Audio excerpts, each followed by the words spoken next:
And we are live. Hello. I was getting Ahoy, hoy. excuse me, I was getting afraid there because Hello, hello. I unmuted it and you guys were silent. I'm sorry. It's what we usually do. We like to trick you. It's not funny. Exist, as usual. I was like, oh no, are we having audio problems right as we go live? Could it be us? I wouldn't put it past us. Couldn't be us. Us? No, we never have technical difficulties. Well, maybe not all of us, but I most definitely have technical difficulties when it comes to streaming. Sometimes I don't even stream on the right channel. You haven't done that in a while, at least. Yeah, I've been making it a I've been making it part of like the rotation when I start like getting everything together to make sure that it's on the correct profile and everything, because if not, then it's just pain. But how is everyone? Very good. How are you? A little bit tired. I'm bored. Good. Well, let's change that. Oh god, does this mean more trauma? No, it's I'm counting down the days until I start my new job, but I don't start until May 8th. So it's just like, yeah, I'm just like sitting here like, the fuck am I supposed to do from now until then? I mean, at least when I was looking for work, I was, looking for work, that filled up, my day. But now it's like I'm sitting here and I'm playing like 8 hours of Fallout 76 because I've got nothing else to do. What Could be about worse things to do. maybe a short fundraiser thing? I am working on one of those right now for Final Fantasy 14. I'm planning on doing a Realm Reborn to Endwalker Realm on a new character with like donation incentives. It's just trying to get any of those donation incentives thought up, because an MMO stream and a Final Fantasy MMO stream are really hard to plan for when it comes to donation incentives, especially when I use a VTube model now. So it's like I could have the Wheel of Pain and people can hear me, make noise and whatnot as I down copious amounts of hot sauce, but I don't know if that's the same as people actually watching me take it. Part of the sadistic pleasure of that is witnessing the pain.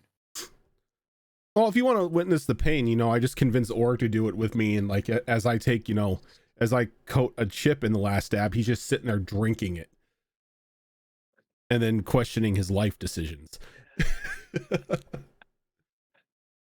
Oh, but here we are again for another episode of Tricorn Isles. Got the full house with us tonight, which means and there's the cat. There we go. We were missing somebody. Excuse. Not everyone was here. Cat is now here, so everything is okay. Oh, so the last time we were together, everyone had settled down into the apartment that Bryant had secured for them in Echo Bay. Just trying to get a good night's sleep, trying to recover from the incidents that had happened throughout the travel from Tide Light to the Parsnip scrapyard, and from the scrapyard to Echo Bay. Primarily the fight with the sea creature and its little companions, I guess you could call them. And now Evie's crying at my door.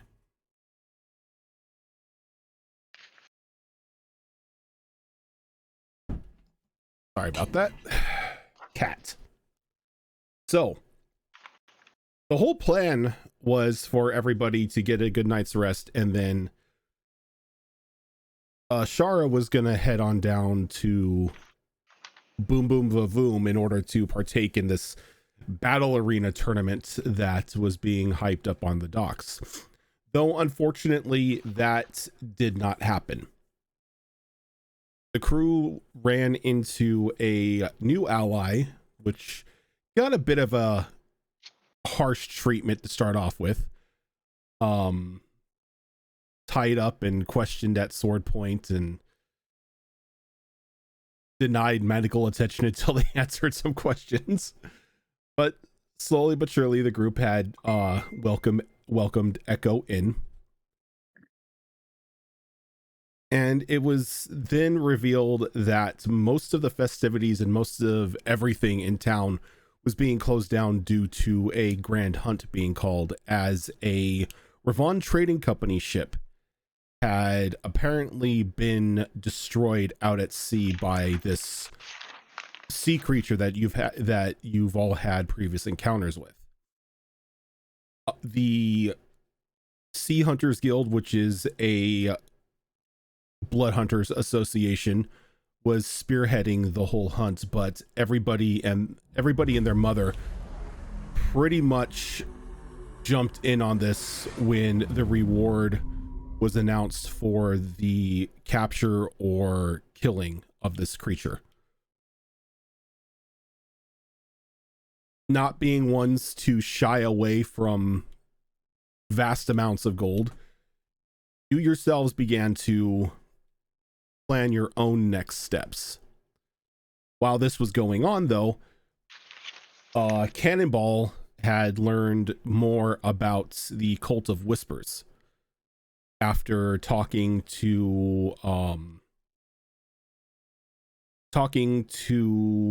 forgot what I called him.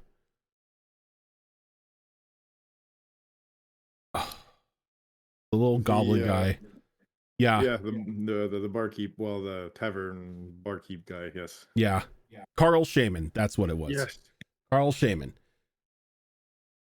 And he gave you a little bit of information of the cult, that they were more of an annoyance than anything, coming in, bothering those bothering his patrons at all hours of the day. And one of them ended up leaving behind one of their books. After a bit back and forth, Carl gave Cannonball the book, and he was able to decipher the first page of what looked to be insane writings. Excuse me. Now having a bit more information as to where one of their hideouts is, the group is at a bit of a deciding point here on where you're going to go, as you've all met up after taking care of after taking care of like your own wants and needs throughout the day. You've all gathered back at the apartment to finalize what your next steps are in the process of your adventure. If you're going after this creature, if you're going to go after this guild, or not the guild but the cult, or are you doing something completely unplanned? But that is yours, as that is up to you, as we open up with the group plus Bryant sitting around the table around dinner time. Bryant is working on getting everybody's evening meals together. Everyone else is sitting around the main table of the apartment. So take it away.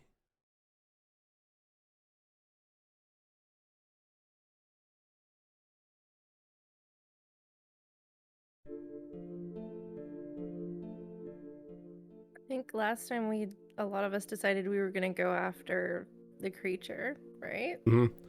Yeah, a lot of you were getting information about the creature and everything of itself, and like who was heading out to it. And then Cannonball came in saying that he had found information in regards to this Cult of Whispers. Right.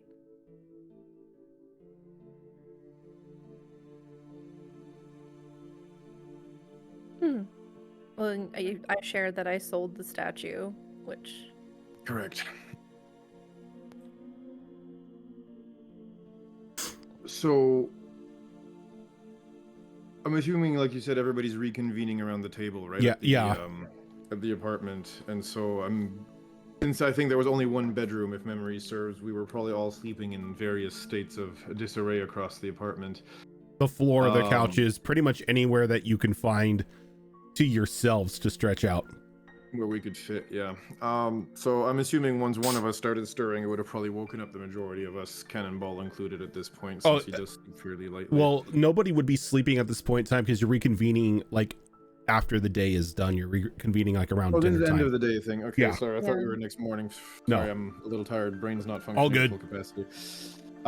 Okay, so yeah, no, at this point, yeah, following the conversation we had started last session in that case, then, Cannonball would actually at this point probably take Rory apart from the rest of the group to show her the book. Captain, a moment of ye time, if ye please. Of course. What's that?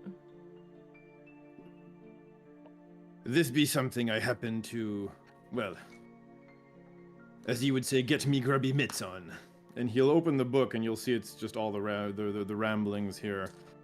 Except for I think the 1 or 2 pages I've managed to decode. And he'd go about explaining to Rory, just to not repeat everything Rojan already just said, but he'd go about explaining to Rory the events of the previous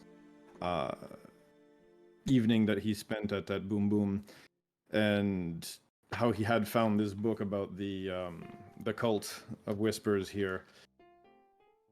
Interestingly enough, it seems this location was previously used by another group.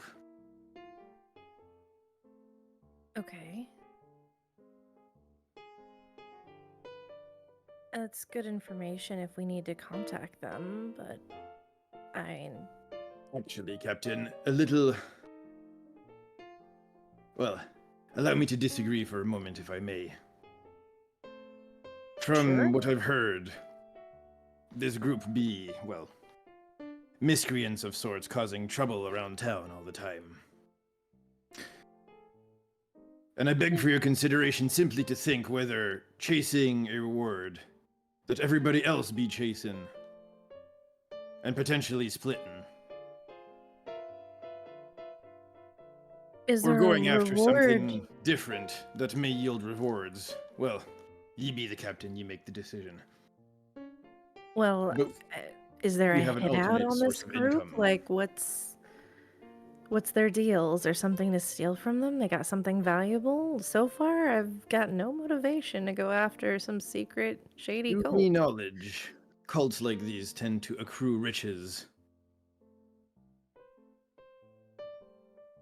And between ye and me, Captain, if the cult be called of Whispers, I be assuming, at the very least, they may or may not be accruing secrets. I like secrets, yes, but And between ye and me, Captain, we could stand to have a little bit more information about our, well, enemies back in Tidelight. Something we be sorely missing for right now. true. But I mean, in a cult. Don't get this the wrong way, matey. I'd much rather go after Booty myself. I mean, it's just whatever kind of secrets a cult might have gathered. I mean, they tend to have a fanatic's view and perspective and twist to things. So, information always the most reliable from these kinds of fanatic groups. But I mean, I'm curious, but I don't I'm know saying if this simply, curiosity matey, and would be our alternative right now. well, the rest of the group seems pretty sold on wanting to make money, so... I mean, you're welcome to make a pitch to the rest of the group. I'm open to either decision, but... I'm not seeing enough of a pull yet. It's good information, and it's information we should keep in case there is a reason to seek them out in the future. I'm not saying what you did was useless. By far, it's As not. I say, Captain, we can gamble against every sword and cannon in town, hunting a beast, or we can go after something different everybody else be ignoring. I don't mind either way, Captain. Ye be the one to make the decisions. I'm just not I mean, you say going after, like, I don't like impromptu thievery. I like to plan things some more. I like more information before I just go in with an intent to rob someone blind. And I mean, I'm fine with the idea, but He's gonna shake the journal here and say, "Information we have aplenty, matey." then tell me, what are their abilities? What are their strengths? How many of them are they? Where are they exactly located? So he's What gonna kinds of secrets do they collect? well, he's gonna flip the rest of the journal, and you'll see it's well, however thick the journal is. I'm sure Rosian here can describe that better than me. Is it a thick journal? Is it fairly thin? Like, what's it looking like? It's, you know, like a fairly thin journal, like maybe at the most 100 pages. It's 100 pages. That's quite a bit of info, actually. Could so yeah, no, I mean we'll flip all the pages of that journal, and you'll see that again. If, apart from the first few pages, we've managed to decode so far. Everything else is absolutely complete gibberish, right?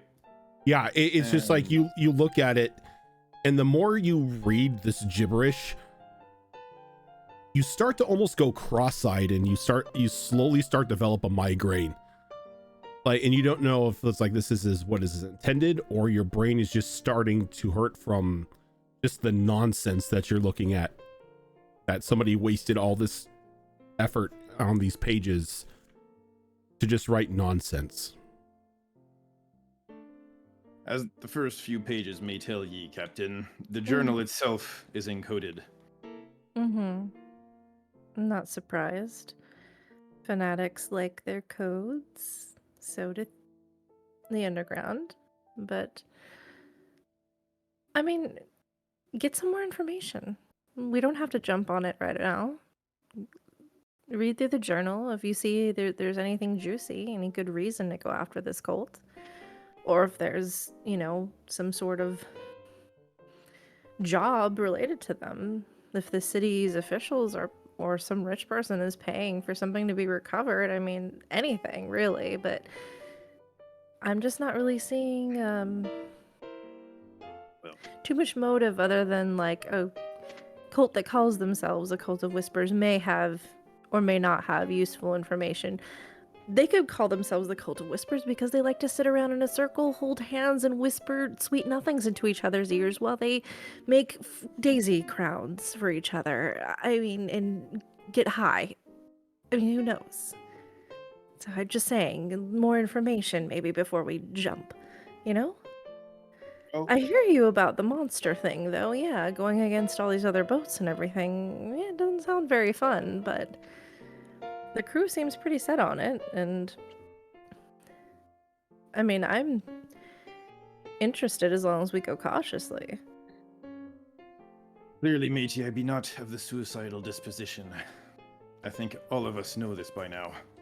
We can seek out other work, too. Maybe the guild has something.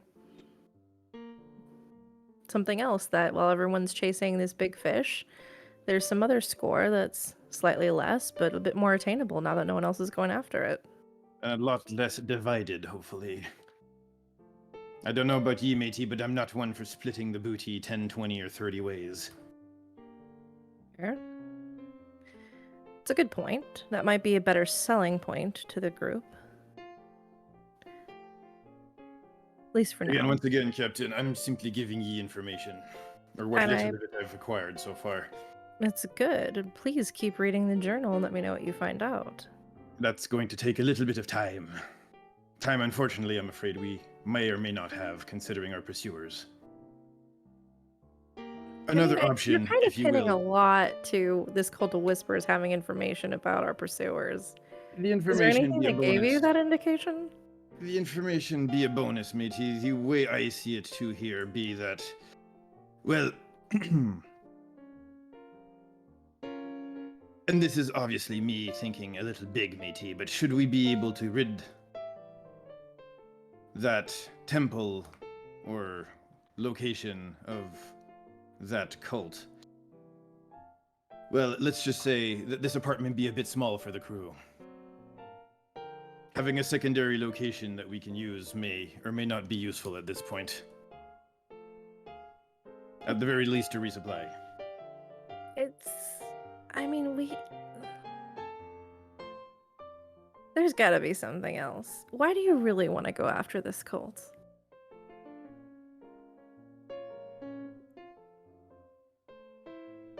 Detect thoughts. I figured as much. So, Just surface level. yeah, no, I figured, but he's not really trying to hide it here. There's a big question too here of his interest as to which divinity truly, quote unquote, occupies, or to which divinity the temple truly belongs. And you can probably figure out also that Cannonball, being both a warlock and at this point, well, you wouldn't know about the cleric part necessarily, but you have heard him talk about Old Hydra a lot. And it is a divinity that follows him around in his travels. Well, divinity. Patron that, has to do a lot with his travels and everything, and he's not too comfortable being on the water, provided that patron is not satisfied. And so, missing a potential opportunity for something that would satisfy his patron, to him feels a bit on the suicidal side.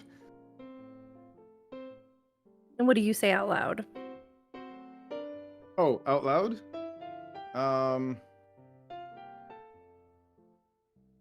He'll give her a bit of a, like, toothy smile here.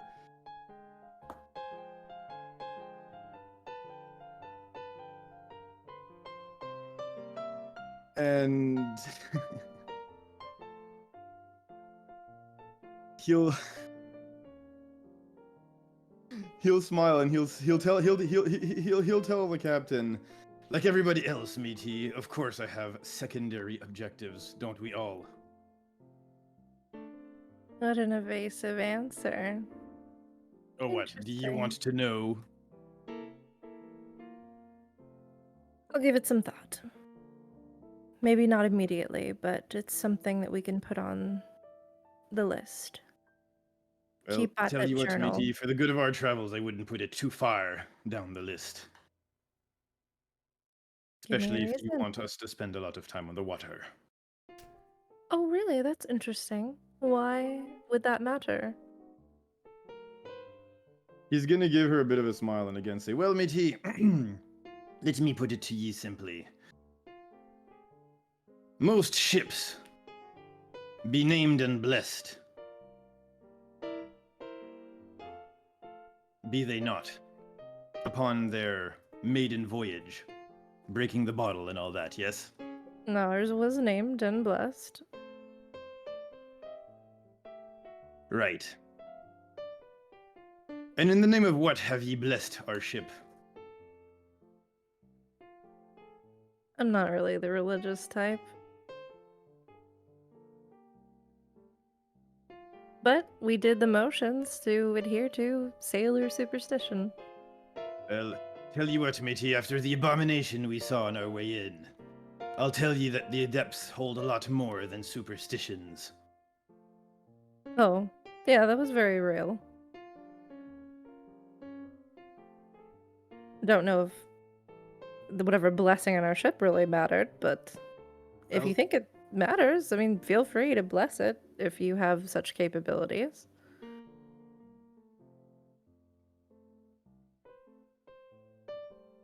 I mean, I Well- could look for a priest or something. I'm sure they've got ones in this town somewhere. Blessing the ship be within my capabilities. That be not the problem, matey. It be the fact that if the ship should be blessed, well, whatever patron it be blessed under requires satisfaction. Okay. And You're- be it you're not talking blessed, about well, matey, cults and- is considering this- what's on the ocean, Are you going some into like protection is some... better than none. Sorry, go ahead. My bad. I don't want to do no like. You're not suggesting we like, someone of the crew or something. Like, there's no Maybe what? sacrifices needed. I don't know. You're talking about cults and making some phantom deity happy to bless our ship. Just because ye don't see them or think of them, matey, does not mean they don't exist. Yeah, okay. You'll see that cannonball, like, if you're still doing the detect thought here, you'll see some flashes of a few things here. Gigantic ships, monster crews, stuff with a bunch of weird tentacles. Again, he's not being very protective of what's going on in his head right now.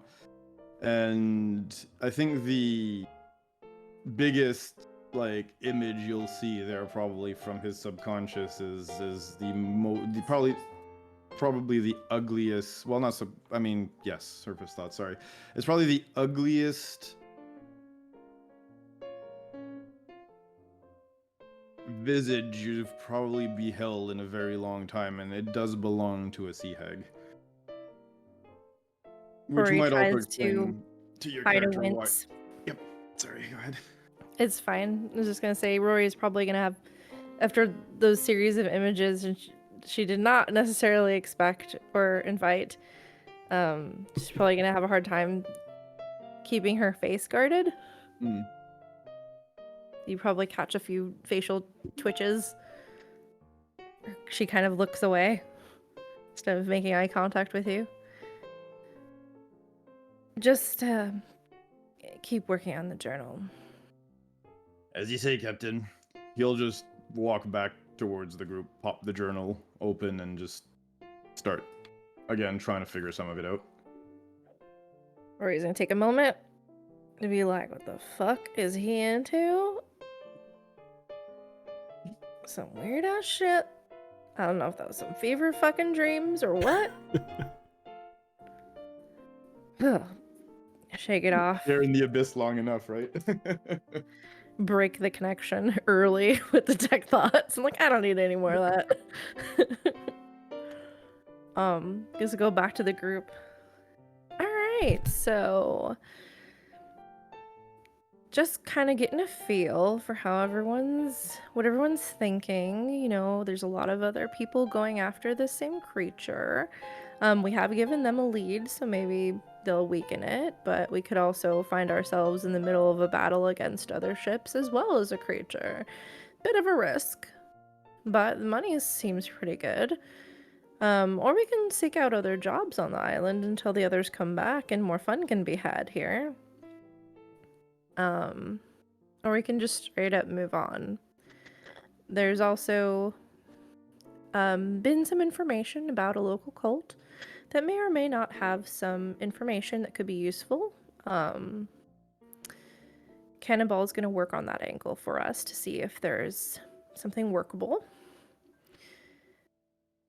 We could go to the guild and see if there's any jobs besides the large fish hunt.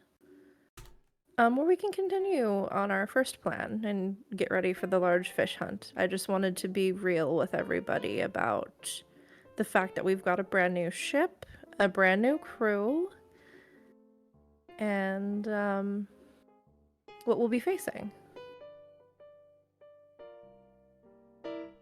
Totally fine, whatever you decide, we can 100% go out there and give it our shot. But if it looks like it's getting dicey, we're gonna leave. No heroics. I don't give a shit if some ship out there is flying the help me flag. We're just getting the fuck out. Okay? So, what do y'all want to do? That's fair. I kind of been thinking about this, Captain. We're not really equipped for that kind of hunt. Like, we can defend ourselves, sure, but I don't think we've got the firepower to go on the offensive against something like this. I think we need to work up to that. That's a fair assessment. More cannons, maybe a bigger ship at some point. More Then we experience. could go after weird, like, storm creatures. But for now, you know, like, Something maybe that will do more than annoy a large creature. yeah. Any of We you have who- enough firepower to piss it off. We don't have enough firepower to kill it. Any of you who are experienced in like experienced sailors in this group know that if anything, your ship is like a class 1 ship. It can hold its own against other ships, but you start throwing in gargantuan sea monsters and, you know, the untold horrors of the sea, you're probably going to be floating in debris, as you don't have the reinforcements, like any of like the structural reinforcements, any ship armor, anything like that. You've got a ship right now. Pearl's going to stand floats. up on her chair and wave her arms to get everyone's attention. And she says, I did have lunch at the Hammerhead Inn today. It was pretty empty. So I couldn't glean the information I had hoped, but I did chat with the bartender a bit.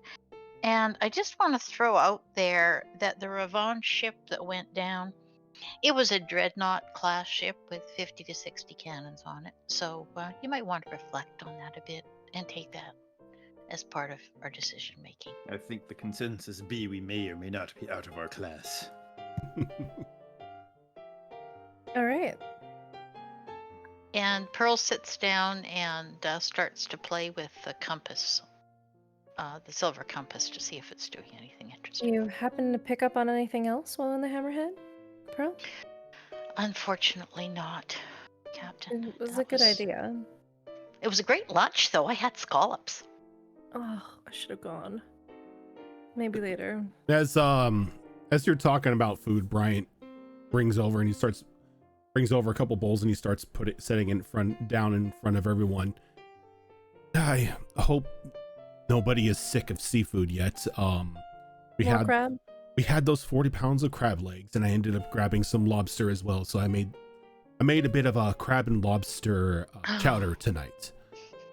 That sounds lovely. Thank you. And he just passes out the bowls and everything and sets out just like a large pot in the center of the table for anybody who wants like seconds or fifths or whatever. Echo is probably sitting there watching this whole discussion looking very confused, as typically the captain decides what we're doing and tells the crew, and there's not a discussion about it, so there's a very confused look on her face as she's watching this discussion. You know, Rory has her own methods. That's fine. It's a She's just committee. used to it. With a perception of 13, would I notice that? That She's not hiding it. just like the very visible look of confusion on Echo's face. Yeah. Yeah, if she's not trying to hide it, it's very obvious that she doesn't know what the hell is going on in the way that you guys are like sort of holding yourselves into the same way, pretty much not only the way that you're talking to the captain, but the way that you're questioning some of like the captain's decisions is completely alien to her. So Cannonball is gonna lean over a little bit, I'm assuming here that Echo's having some morning coffee, some evening drink or coffee or whatever. Oh yeah. He's gonna pour a little bit more of his flask of rum and just say, "Our captain be a bit new, matey." I think that eases some of the confusion. It's like, okay. Still weird. Well, we'd rather not die due to the inexperience. It's fair. Though I find most captains usually wouldn't take the advice. She's a little brighter than most. I see that. I never said that out loud. Oh. Secret safe with me? Appreciate it.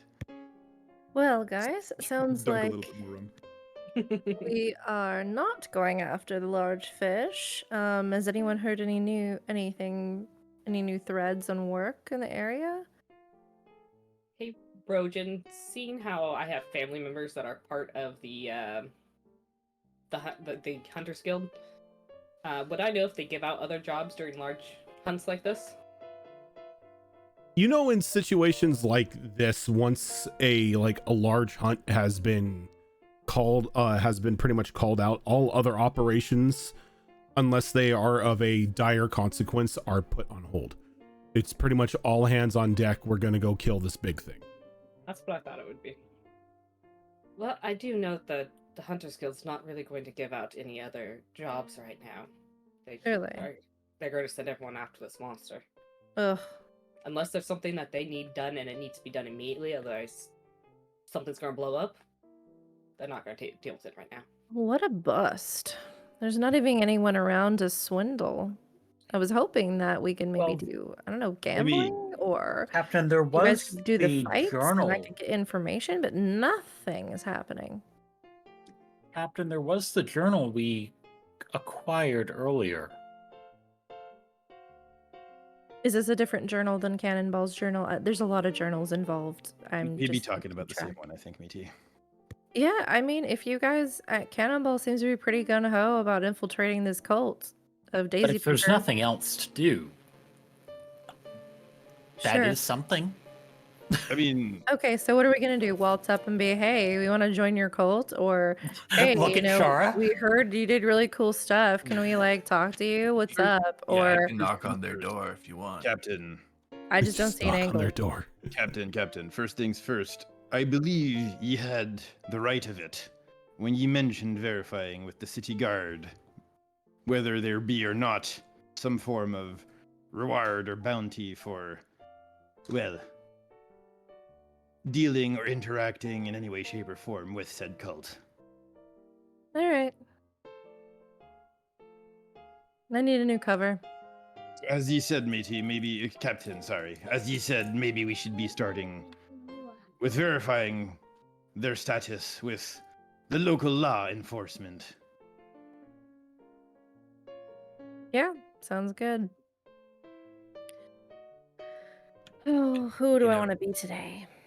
We may find some people around the docks that need some work done. You know, separate from the guilds. If we just ask around a bit. It has to be big jobs, though. Nothing like loading someone else's ship. I mean, we're looking for something for our whole ship to do, or crew, or at least a party of us. It doesn't hurt to ask. I mean, you never know. Somebody may need like an escort somewhere or something. Definitely. I'm just, just verifying the type of work to look for here, Yeah. So like that's my vote. You know, we stick around for a bit. Bill can look into this journal. We can swing by the cult if we want and ask around on the docks. Sounds good. Okay, I'm gonna go get a drink. I'll be back later.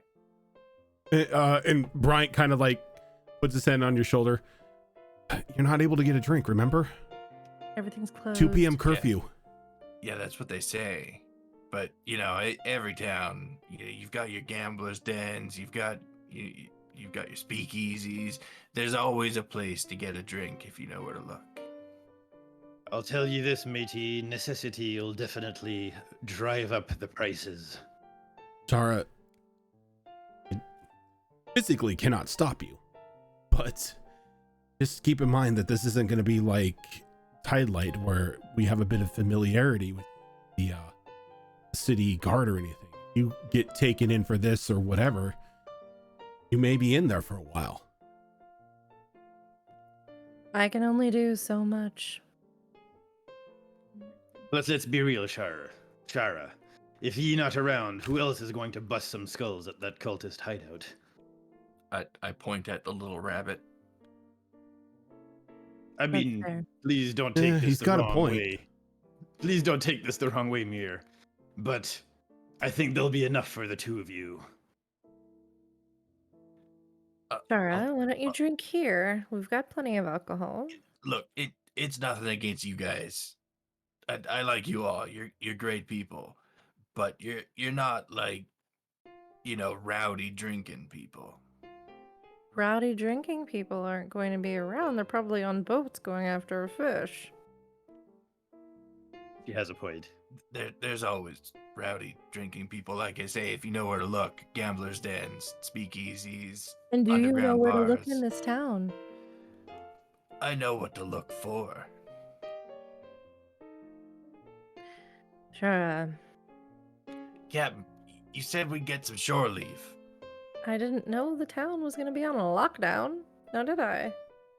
I need a break from all this official shit.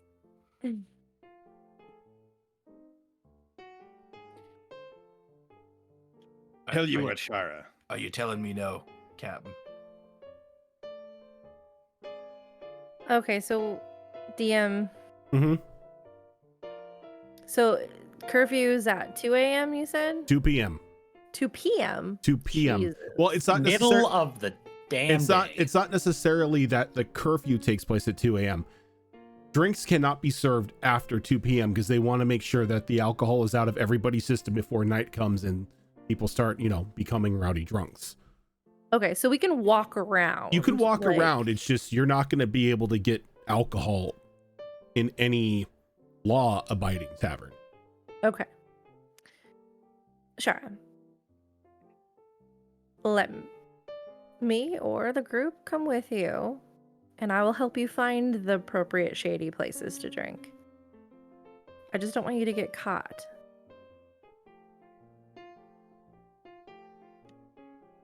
It's kind of sounding like a business trip, Captain. I promise it won't be business.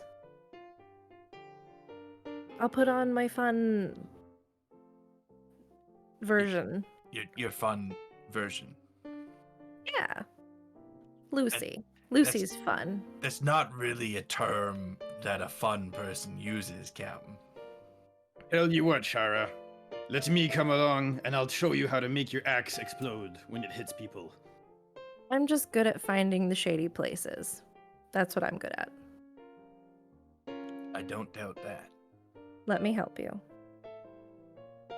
You're buying the first round. Very well. First 2 rounds. Clearly that works too. All right, well, I know what I'm doing, keeping Shara out of trouble. I don't know what the rest of you want to do. Show of hands. You got that one, Captain. I'll take talking to the city guards about the cult. Certainly. Show of hands. Who's going to try to find a shady place to drink?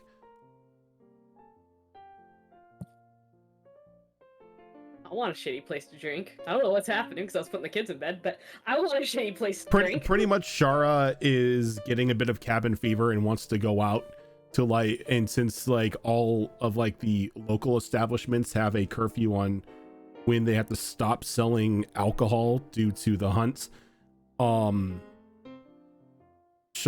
and Rory are going to go out and find a speakeasy or some sort of less than legal den in order to get a evening drink.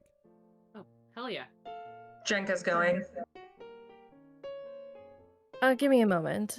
And What Rory's about needs to go change. what about Muir and Pearl? What are you guys gonna do? Pearl actually would once again like to grab the captain's attention, and she says, upstairs. Captain, there's one other thing. Remember that I think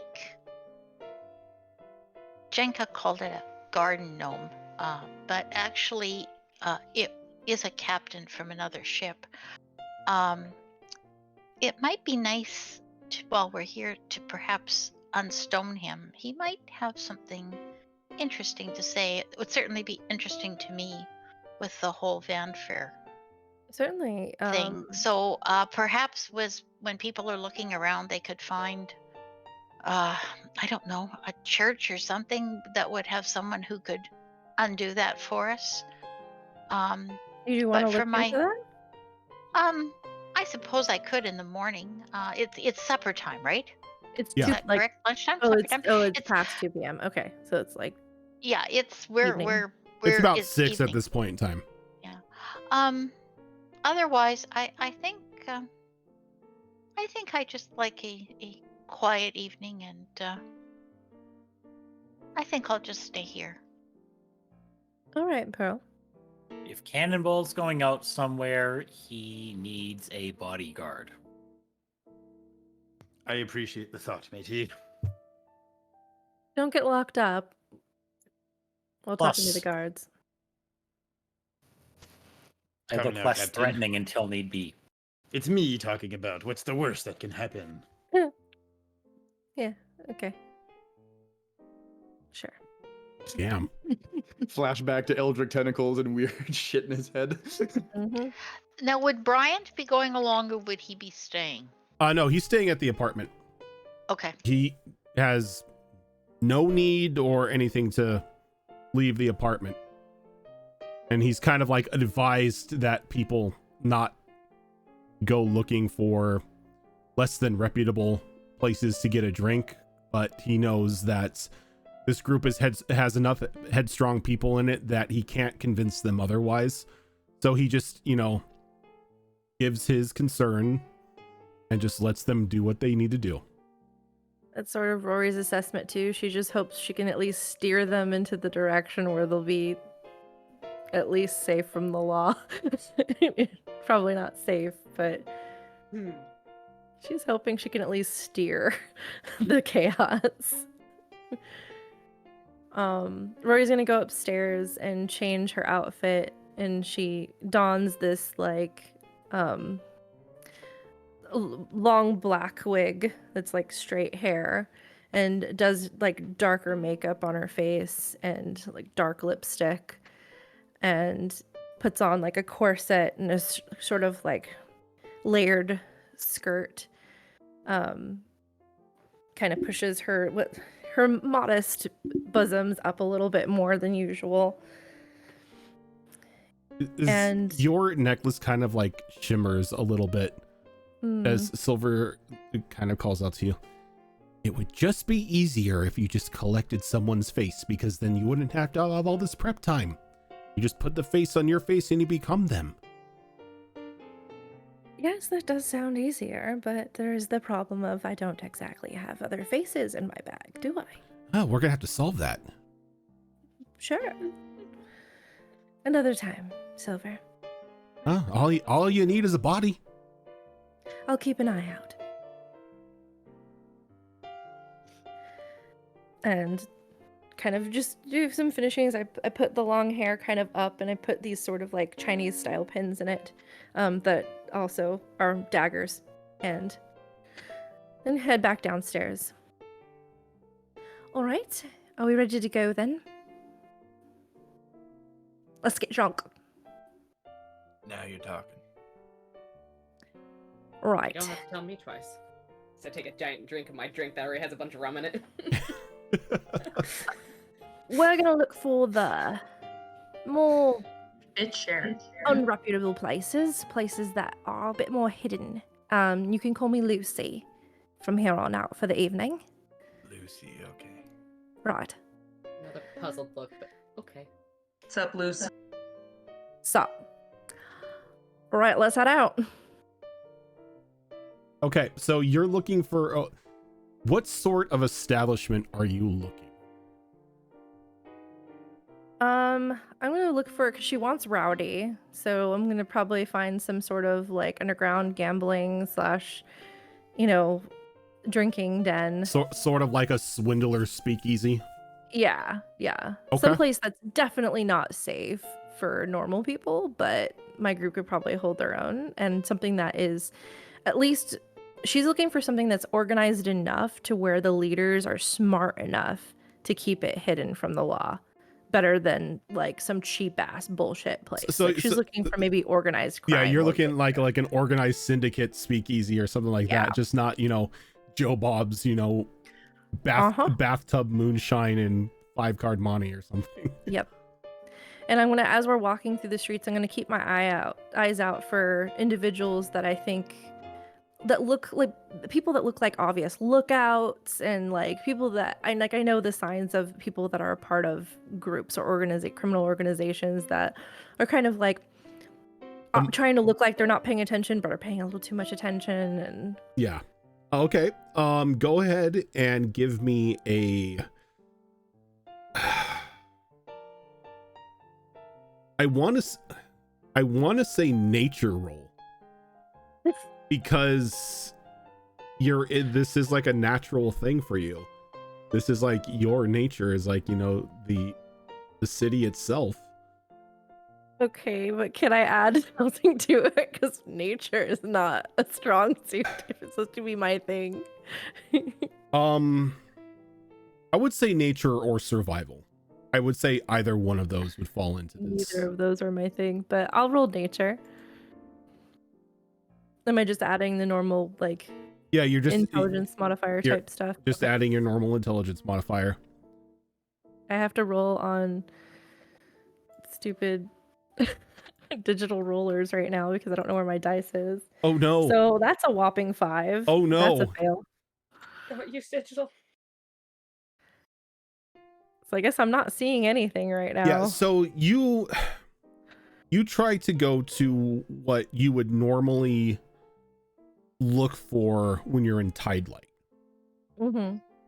But it looks like those sort of like back alley locations or sort of buildings and like buildings that don't really necessarily appear on the outside what they are actually in the inside.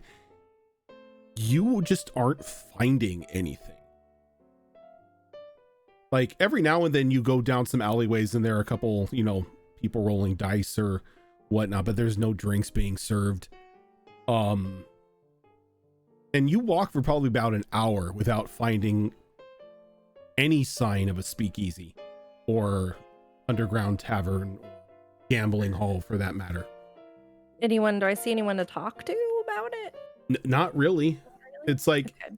you've sort of like done your like a little thieves' cant to a couple people, and they kind of just give you very awkward stares and just like waves as you and your friends go by. It's like you see like a couple of like these muscular individuals. You think, oh yeah, this guy is definitely the muscle lookout, and it's just some guy having a cup of coffee or something with one of his friends. Yeah, I am. Lucy's striking out right now pretty hard. This is sort of an unfamiliar town, and not seeing any of the usual people I would talk to. I'm gonna open the floor to others if you want to try to look. I can help do some talking if you find someone to talk to. I'm starting to sober up here, and I really don't like it. So am I. I'm pretty good at finding places usually. Unless you want to go at it. Are you more familiar with this place? Where should we start? Well, I mean, for starters, this area of the neighborhood, way too nice for this shit. That's true. Like, I'd be going down to, like, the filthiest, dirtiest part of the city and starting from there. At least find some stuff that's broken around, because that's how you know there's a good brawl happening. I was sort of looking for something a bit more High class. It's fine. Sure, we'll try your way. There was your problem. We'll try your way. I'll Alright. eventually break this undergrounds of the city, but not tonight. All right, Echo, since you do have family in the the guild itself, you can go ahead and give me a survival roll with advantage. Hell yeah. Let's see how these dice do today. Ooh, that's a good one. If I had advantage, though, that's a crappy one. That dice is not being rolled against tonight. It's a 22. 22. So with your conversation with Shara about going down to places that look less than reputable and not the fancy part of town, so it just clicks in your mind that there is a specific type of den that a couple of the individuals from the Hunters Guild use when they want more than what the city taverns are allowed to provide them. It's down a little, it's down closer towards the docks, but not completely. I just remembered. I know just the place. Lead on. The hunters tend to go there when they don't want the city bars. Should be a fun place. I'm more try and lead them there. Sounds Okay. good. And you begin to like go through, you like leading them down into more of the less ritzy part of the city. And you take them down a back alley and down like almost a completely hidden stairwell. And there's a singular wooden door at the like almost completely at the like final step. There's like maybe like a small landing and then the door.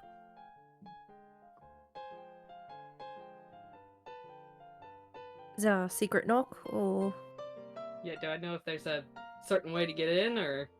No, you just know that the some of the hunters here frequent it. Okay.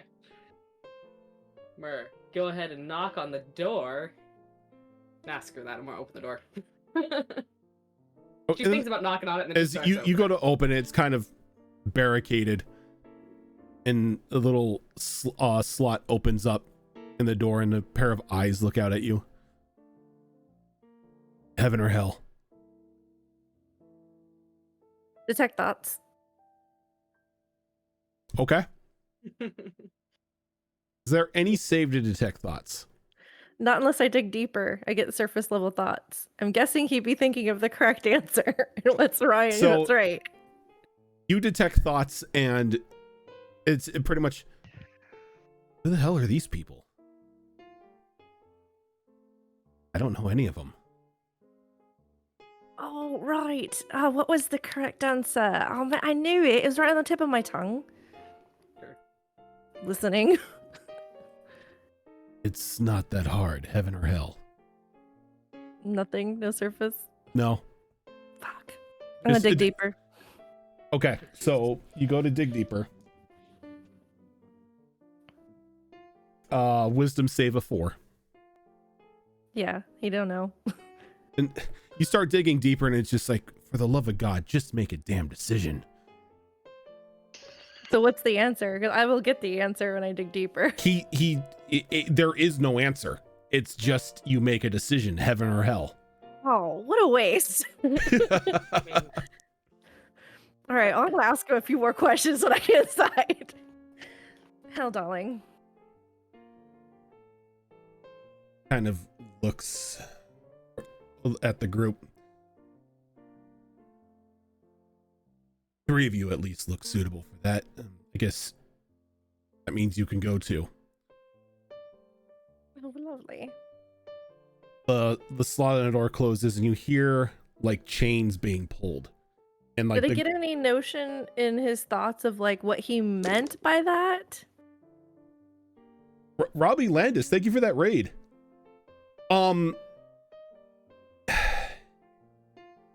You have a feeling that hell is a bit more rough and tumble.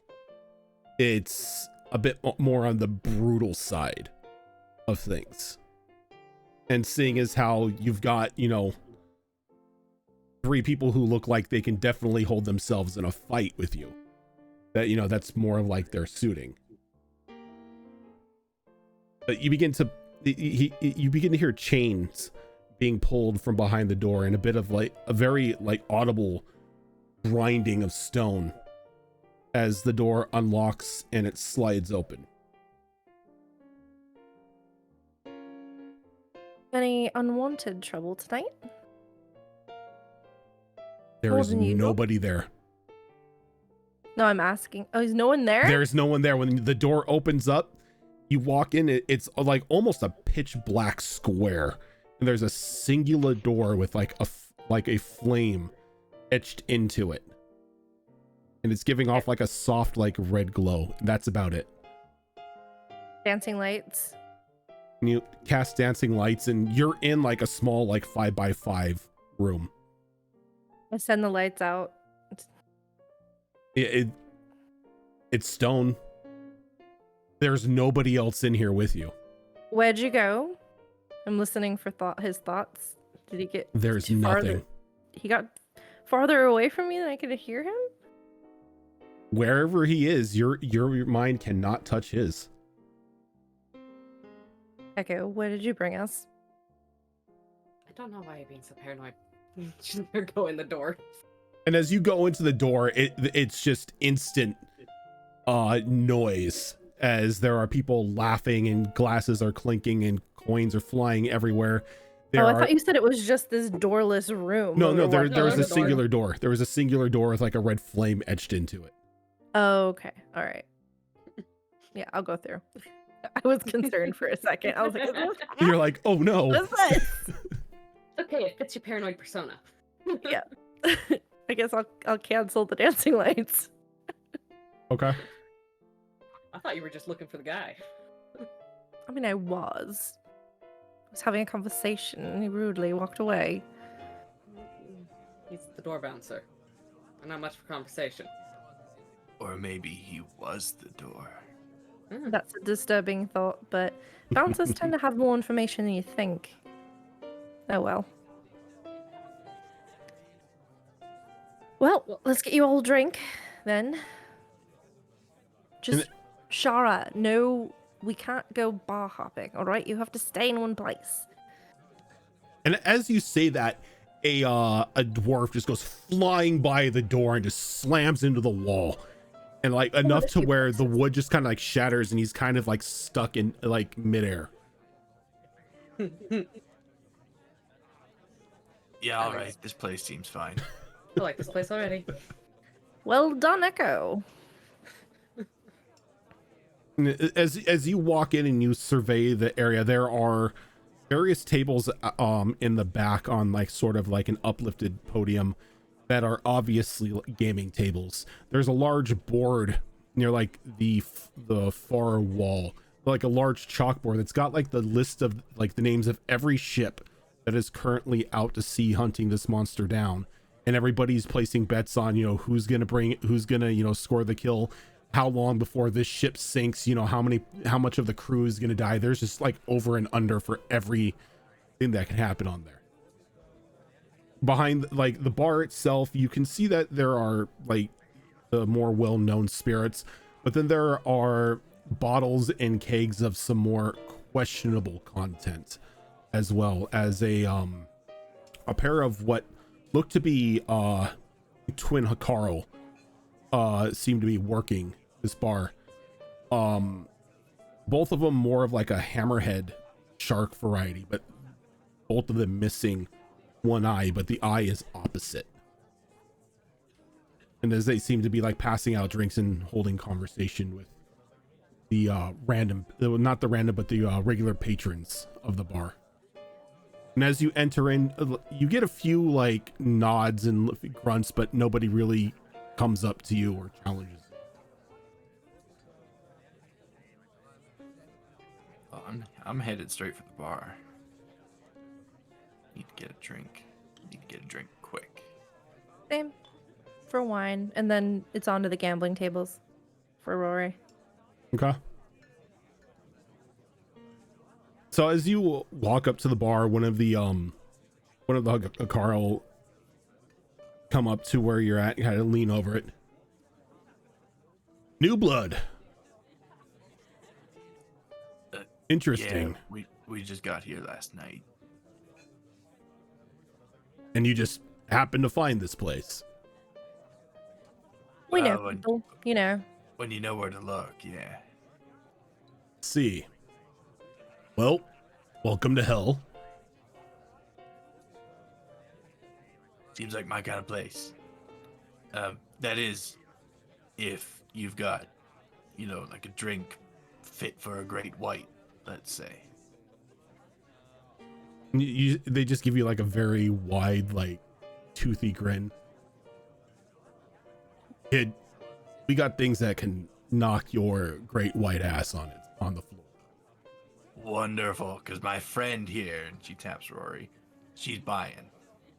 Mm-hmm. Indeed. I took that one for the coin purse. No offense, miss, but you don't really look like you would belong in an establishment like this. As you kind of like look around, and it's just most people built like Shara or Echo or Jenka, just like armed to the teeth, just very imposing, very like, you know, ready to just drop into a fight at a moment's notice. Where you like even in any of your disguises, still exude a bit of class. Yeah. I mean, unless I really try for. Yeah. I kind of switch gears in my head a little bit and bring my accent down a little bit messier. Right, I fit in wherever I want. All right. Hey, Give me a drink. Just saying, like out of all of them, it looks like you're carrying the money. What drink do you need? So I'm good at what I do. What's wrong with that? Nothing at all. Oh, some rum. Rum? Just rum? Nothing else? Strong rum.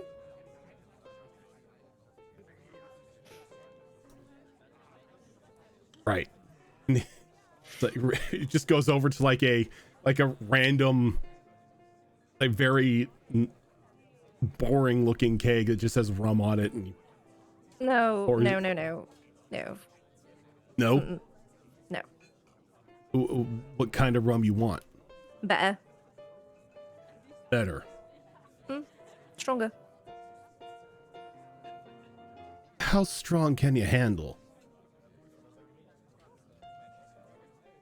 About a little less than her, but more than most. Who did you point to?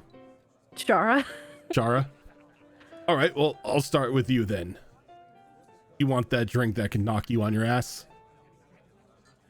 2 of them, at least. Make that Oh. 3. I want one of those too. 3 blood of the old ones. Gotcha. He looks over to With the regular rum. Jenka just wants the regular rum. Yeah. Okay. So he pours the regular rum and slides it over to Jenka, and he goes over to the end of the bar where there's just this very disgusting, bloody looking keg. Sort of walks over and he takes 2 glasses that looks like to be like reinforced glass, and he starts to pour them, and as it does, it's just like this very thick red liquid begins to like pour into the glass, and there's almost an audible hiss coming from it. He takes and he pours a 3rd one and he slides them on down to you. Now you want a little bit weaker than that. Right.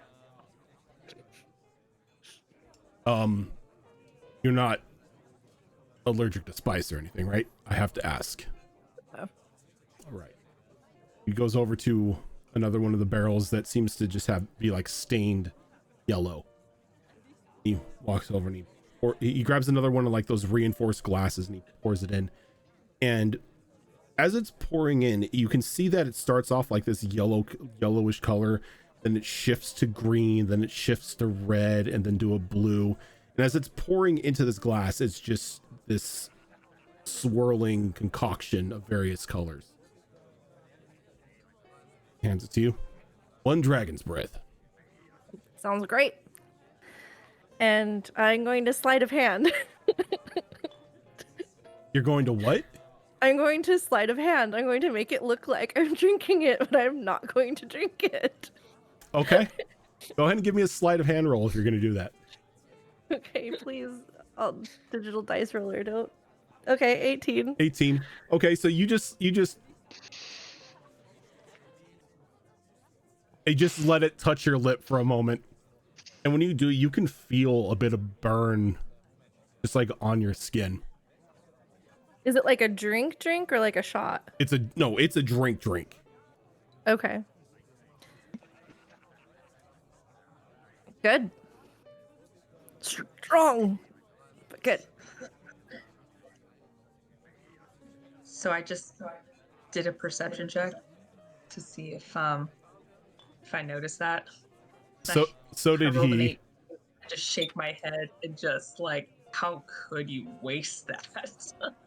How dare you? Just shaking her head and roaring like that hurts. Apparently you were on the side of his bad eye, because he totally believes you took a drink of it. I'm impressed. Cheers. Usually when you humans take a drink of that, you start getting holes in your cheeks. Like I said, appearances can be deceiving. Apparently. Oh, let me know if you need anything. Will do. Thanks. I'm gonna walk off and promptly find a place to dump that shit where it won't be found. Preferably into the glass of something else. Just put it in my mug for the love of the gods. I want to look How for someone dare who's looking a you. little too smug at the gambling table, and I would like to try to sleight of hand it into their glass. Oh my god, you monster. Sure. How dare Sure. Go ahead and give me a sleight of hand roll. I'd like to pick my mark Okay. for my game. What kind of mark are you looking for? I'm looking for someone that looks like they've got some money to burn and are feeling really cocky right now about it. Okay. Your eye catches like almost instantly that there is another human in the tavern, but he is dressed in a very fine 3-piece suit. Almost like standing out like a sore thumb here. But he's got like a very fine cigar like hanging out of his mouth as he's looking at like a handful of cards. And just on his side of the table is just massive amounts of chips, as it seems like this guy is on a lucky streak, and any card hand that he plays, he's winning. I just want to splash. I don't want to, because they said it burns holes in humans' cheeks, so I just want to I want a little bit so his existing drink dilutes it, but I'm basically trying to I want to throw him off, but I don't want him to immediately leave the table. So I don't want to burn a hole in his cheek. Do I get the sense that the spice that would do that, or it was if even a little bit would throw someone off, or is that possible with this drink? If not, I'm not going to look for a human mark. Since this is your first introduction to this sort of beverage, I don't think you would know exactly what would happen if you would mix it with other drinks, if it would dilute it or anything like that. All you know is that for the brief moment that the liquid had touched your upper lip, you did feel a little bit of a sting. That might be too obvious. Okay. All right, I'll look for a Carl, and I'll just give them a little extra drink. I'll be nice. I want to throw off the human, but I don't want to burn their face off. Probably a good thing. So you're just gonna walk over and pour into somebody's drink, or you're just handing them a glass? I just want to. Now my goal is just to hide the fact that I want to make it look like I drank my drink. Okay, so go ahead. And I'm gonna put it in a drunk Carl's cup. Go ahead and give me a sleight of hand check then. Okay.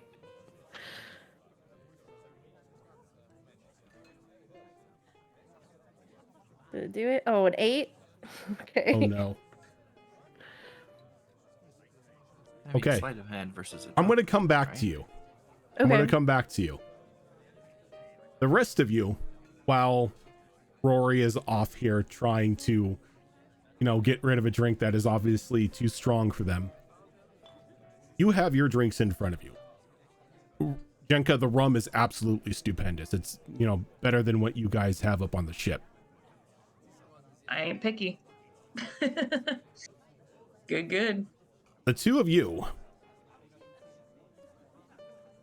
I need Echo. What race is Echo? I forget. An Argonauty. An Argonauty. Okay, I'm going to need Constitution saving throws from you. Okay. Echo, I'm going to need it at a disadvantage. Okay. Don't fuck me over. Ooh, you actually didn't. That's a 17. Nice. I got a 23. A 23. So as you guys are slurping down this liquid, you notice that it's a little bit chunky at times. Almost as you're swallowing worms, maybe. But every time you swallow a worm, there's a bit of a whisper that goes through your head. Just unintelligible whispers, but whispers nonetheless. aside from that, it's very fine drink. A little thicker than what you're used to, but a drink's a drink. You know, usually it takes a few more than one before the drinks start talking to you. Right? This is enjoyable. It's not bad. A little weird, but I mean, look at our crew. We're kind of used to weird at this point, right? You guys are very weird. And I heard Right, Pearl you're talking kind of about new, a... aren't you? Yeah. Yeah. I heard Pearl talking about a stone person's turned to stone. You guys are into some weird ass shit. Yeah, we found him. I think it was a person. I think it's still a person, technically. So, how are you a person but you're statue? That's a really weird concept.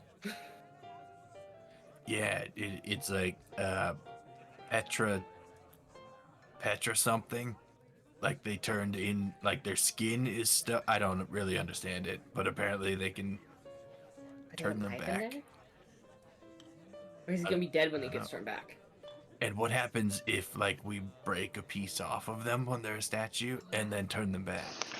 Maybe we should break a piece off before they turn him back. Like, without anyone else knowing. Just so we can know. Like, just to experiment, right? Yeah! Like a finger or something. Finger a toe. Or like their nose. That would be weird. That would be funny. Okay, so Shara 1 and 2, gotcha.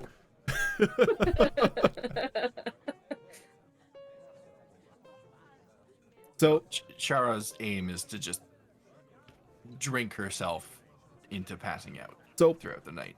As you are having this conversation and the two of you get through your first drinks, there is a loud crash as glass shatters all over the place. And like the room just instantly just gets silent. As all eyes are now on Rory. My bad. Who you walked over to this Carl who was just having, you know, a nice conversation with their companions, and you just poured a little, like probably about a quarter of your glass into their cup, just giving a little bit of a refill. But the moment that this liquid touched whatever was inside their own cup, it started to bubble and the glass itself exploded. And this Hakarl's hand is now just shredded as blood is like slowly like dripping off of their fingers onto the floor. And they just turn and they look at you, and you can just see like the slits of their eyes just narrow in anger. Oh, I'm so sorry. What I seem the to spill fuck? my cup into your cup and something really weird happened. What the fuck do you think you're doing? Like I said, I spilled my cup into your cup and then weird shit happened. You spilt your cup into my cup? Yep. Sorry, stumbled a bit. And a tiefling kind of comes, sort of stands up out from the table. Is like, that is complete bullshit. I saw that young woman right there intentionally pour her drink into that glass. There's a party foul here. And then everybody begins to like, it begins to get a little bit more agitated in here as more and more people are whispering and party foul and whatnot. I don't know if you're muted or if like your mic lost power. No, my mic. There you go. There you go. Oh, you lost it again. I don't. Can There you you hear go. I can hear you now. Okay. I don't know what you think you saw, but that's what happened. Can I do persuasion or deception? Miss, I sat here and I saw you take your drink and just pour it into hers the moment she lowered her hand. Are you sure I saw that? Positive. That doesn't seem right. Why would I do that? That I don't know. I'm not a mind reader. Look, how about I buy a round of drinks for everybody? Heal your hand. The like as you're saying that, you like just like the cuff of your shirt is grabbed as this Hakarl Don't just like touch me. slowly lifts you up off of the ground. Do not touch me. I got a better idea. How about I take it out of your hide? She kind of just throws you back and she draws a scimitar from her hip. I would like to do a funny, please. What funny would you like to do? I would like to be sitting at a table not too terribly far from where this is all going. And I would like to throw a blade at the scimitar to basically disarm them. Okay. -2 charisma. Thank you for that raid. Go ahead and give me an attack roll here. Okay. An advantage because they don't see it coming. Yeah, because they're so focused on Rory right now committing this party foul that you can most definitely have advantage. Nat 20 for 26. Okay, let's see if they can beat this. Yeah, no, they can't beat this. Oh, thanks, Di, for rolling a 2. It's gonna be another one of them nights. So she draws the scimitar out, getting ready to advance on you, and there's just a loud clang as this throwing knife just hits like the just an off balance point in the scimitar itself, and it just completely knocks the blade from her hand and sends it scurrying across the floor. And as soon as the blade makes contact on the scimitar, the blade, which now some people, if they're paying attention, sees that it's shimmering, and it just shatters almost like glass and just disappears. And Jenka just continues to take a swig. Now this Hakarl is just like beginning to seethe in anger as they just look at you. They look over at Jenka. Fine. I don't need weapons. Just kind of like presses their knuckles together and just gives a very audible roll of like pops. Oh, good. Can Me and I my s- friends were looking for a fight anyway. No, As, no, she's no, gonna no. whistle. Not you and your friends. This is between me and the little one. Not here to kill her. This is just blood for blood. We do it here. I'm not really. That's not really what I do. That's how what we do down here.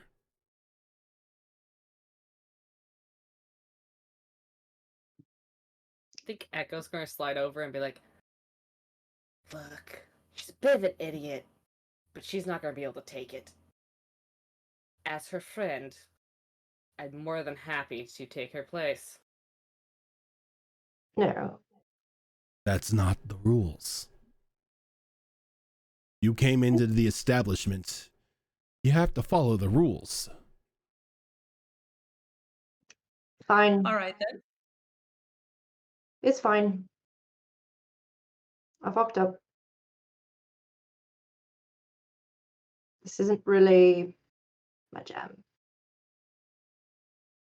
Seems if we just spill your drink, it's fair game. If that offends you so much. It's not the drink.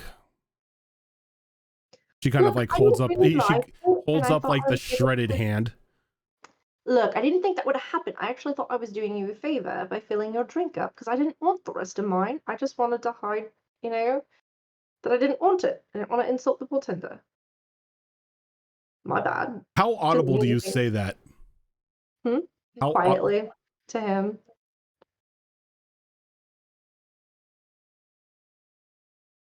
Give me a persuasion roll.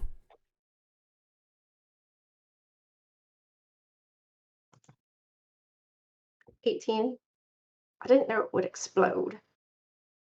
And you see that she starts to calm down a little bit.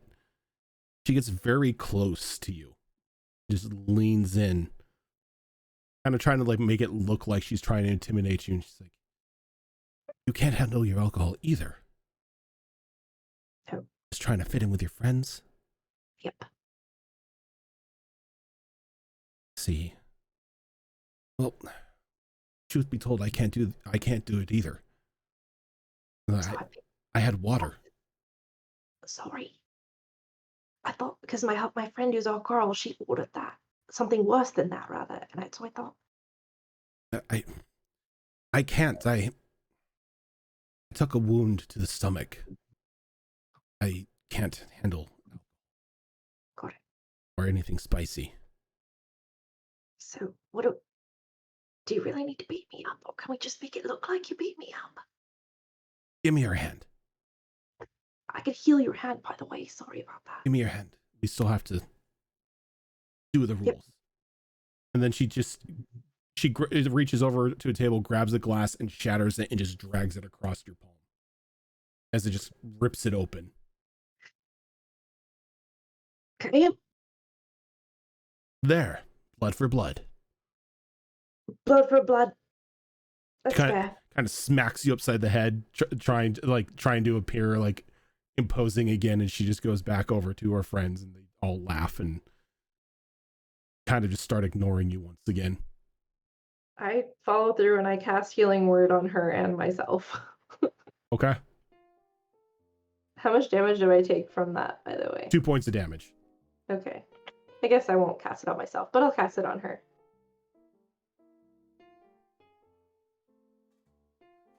But as 5 points of healing to her. all that calms down, everyone sort of just picks up where, they left off in their conversations and their drinks. I wrap my hand. It's true. I walk over to Zanka. I appreciated that. Thank you. As you do that tiefling that called you out sort of takes a seat at the same table as Jenka. So you and those two and that one are a thing. You look like you can handle yourself in a fight with that fancy vanishing knife trick. I'm looking to hire someone to acquire a bit of goods that were taken from me. I'm letting Jenka talk because she's got this person's ear right now.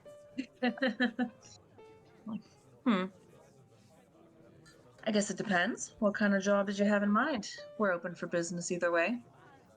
Well, I would leave the details on how you secure my goods up to you. Play it by ear. All I care about is the goods are returned to me safe and sound, not damaged. Seems pretty straightforward. If it were. What's the catch? It's contraband. Something that brings a hanging offense in the city. But definite in times like this, a definite request from my patrons.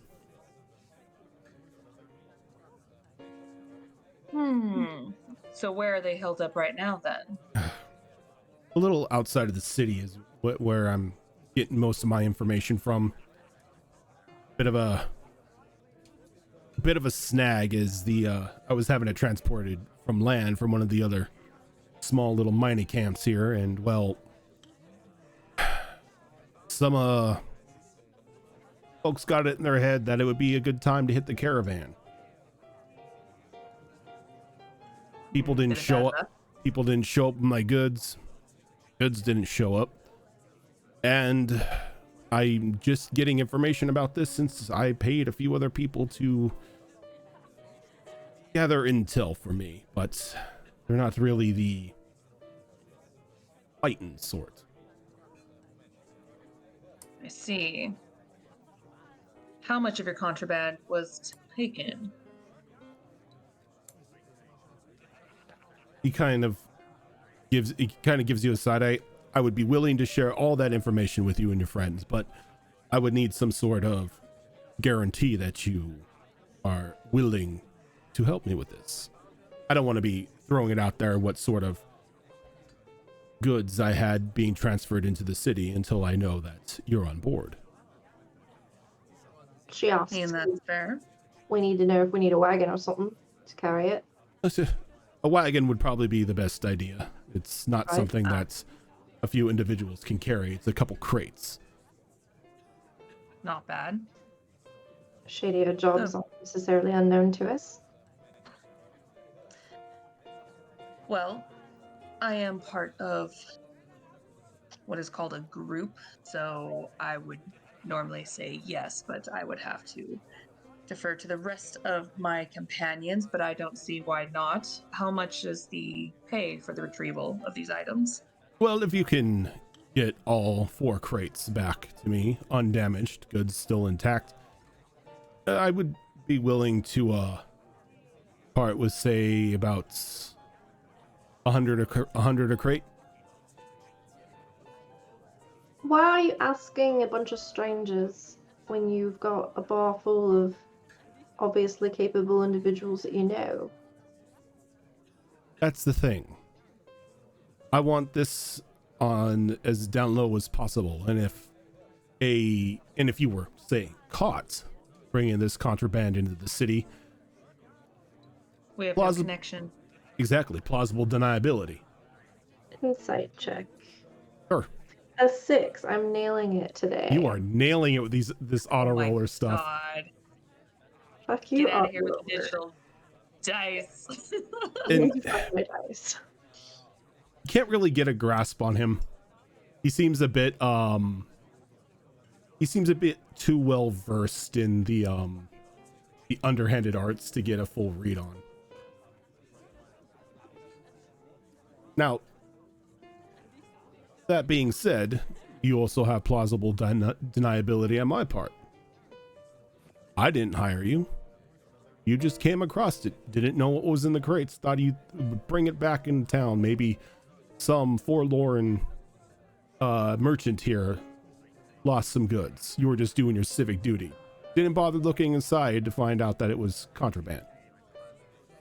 Especially if they're unsealed. We just Win-win. found them. Exactly. Win-win. I don't think I caught your name. It's because I didn't give it. Then what should we call you then?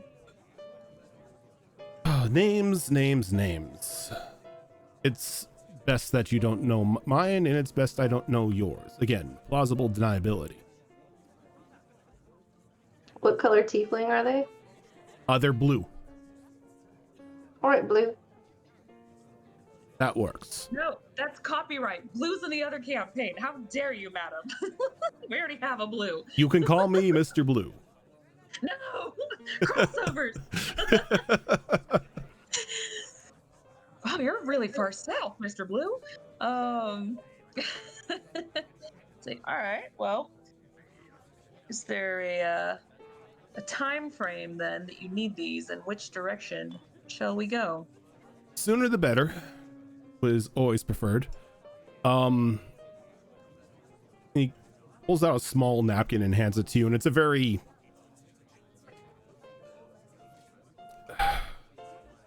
not really crappy, but it's just a very quickly drawn map. But you can get the gist of it. Just follow this here map. It'll lead you out of town and the last known place of where they took the crates. What intel you got on the people that took it? Gonna say, who are they? I don't know, just from what I gathered from the scouts I sent out, individuals in these weird purple get-ups. Don't know. Numbers? They counted about 5 or 6.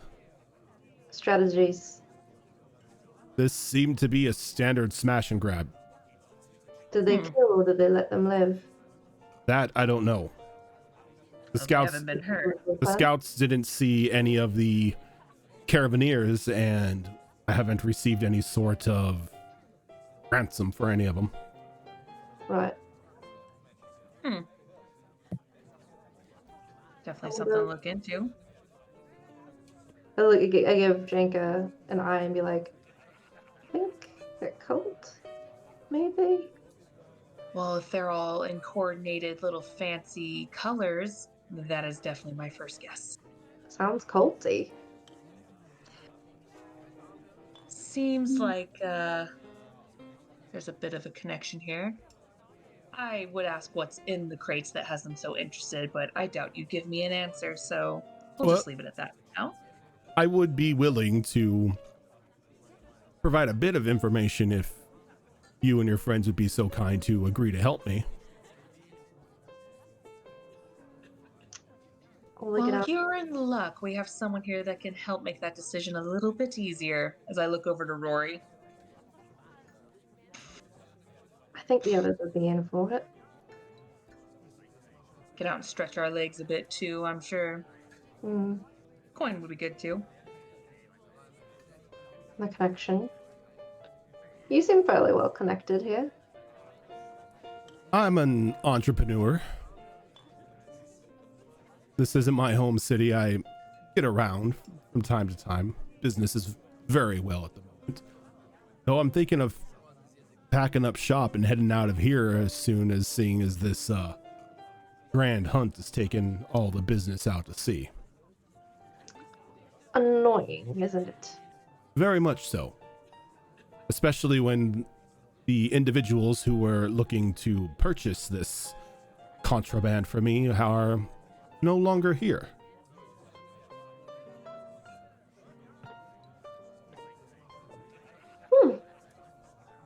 Maybe that's something we can help you with too. Maybe so, but one step at a time.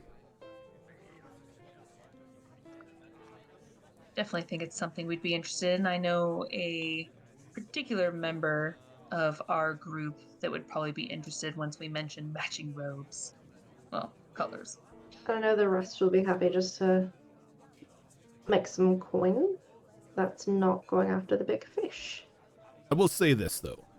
The contents in those crates are very volatile. So don't shoot them or explode them or anything, or... Spill the drink. Don't spill that drink on. Right. But, yes. Don't damage the crates and you should be fine. We have an explosives expert in our crew. Well, I can tell you to not explode the crates and you'll be fine. Might be best to take a cart then, if that's the case. Just in case. Very much so. Don't need anyone tripping and causing an accident. Yeah, I think I can speak for our group and say that we're interested. We'll take your job. Perfect. Well, once it's said and done, we'll meet back down here, and then we'll begin the next steps of our friendship. How shall we contact you then? I'll be down here every night. Good to know. Any more information you can give us now that we've taken the job? I guess I can be a little more forthwith with information. The contents inside are of a magical nature. Something new. Uncontrolled chaos, you can say. One of the mining companies discovered it on one of their recent expeditions, but seeing the destructive value that these things have, they're contraband. Anyone caught with these in here is labeled a terrorist and, well, promptly executed. So, because of that, they are a very hot commodity on the black market. I can move the product. It's just I need the product to say in my possession to move it. Why is the product so hot? They make for grand weapons, or can be shaped into weapons. Weapons are not necessarily illegal in most places. When you have these that are of a destructive value to sink a ship, yes. Huh. Where'd you find such? One of my contacts in said mining consortium. Detect the hacks?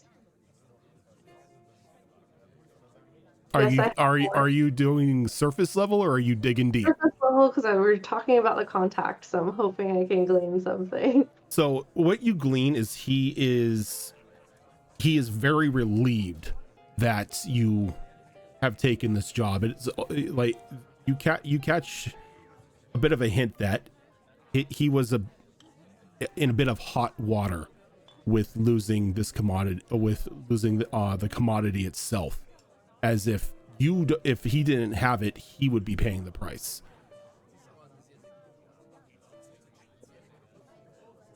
It's a nice price. A volatile piece is, I feel like some hazard pay is owed, don't you think, Jenka? I would agree. Definite hazard pay. I could add an extra 50 each crate for hazard pay. How about an extra 100? Give me a persuasion roll. And we'll get on this job in the morning. Go ahead and give me a persuasion roll with advantage since you tossed in that little tidbit for him. Okay. 25. Okay. When you have a part that's ridiculous. He goes, Finally get a good roll. it's a bit steep, but seeing as how you're doing me a favor, and I am asking you to quite literally put your lives in danger moving this sort of thing, I can do extra 100 per crate hazard pay. Deal. We'll be extra careful. Rory holds out her hand. And he holds out yours or holds out his and shakes yours. All right. Now, I will tell you this.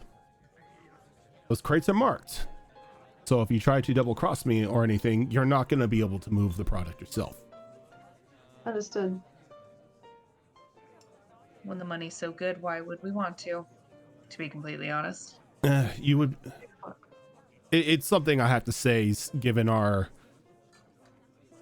present company, and he kind of like motions around to like all of the other patrons in the tavern. Oh, completely understandable. I find it's more valuable to do right by a job than to build a bad reputation in an area you've just gone into. Indeed.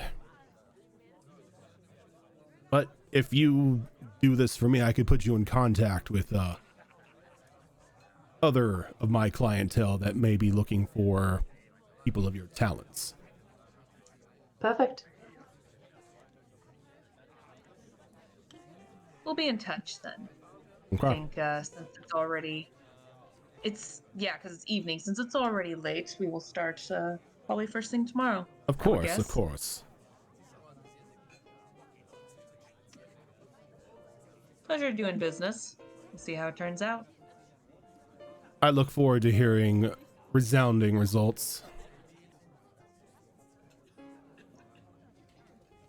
They will be. Jenga will keep sipping.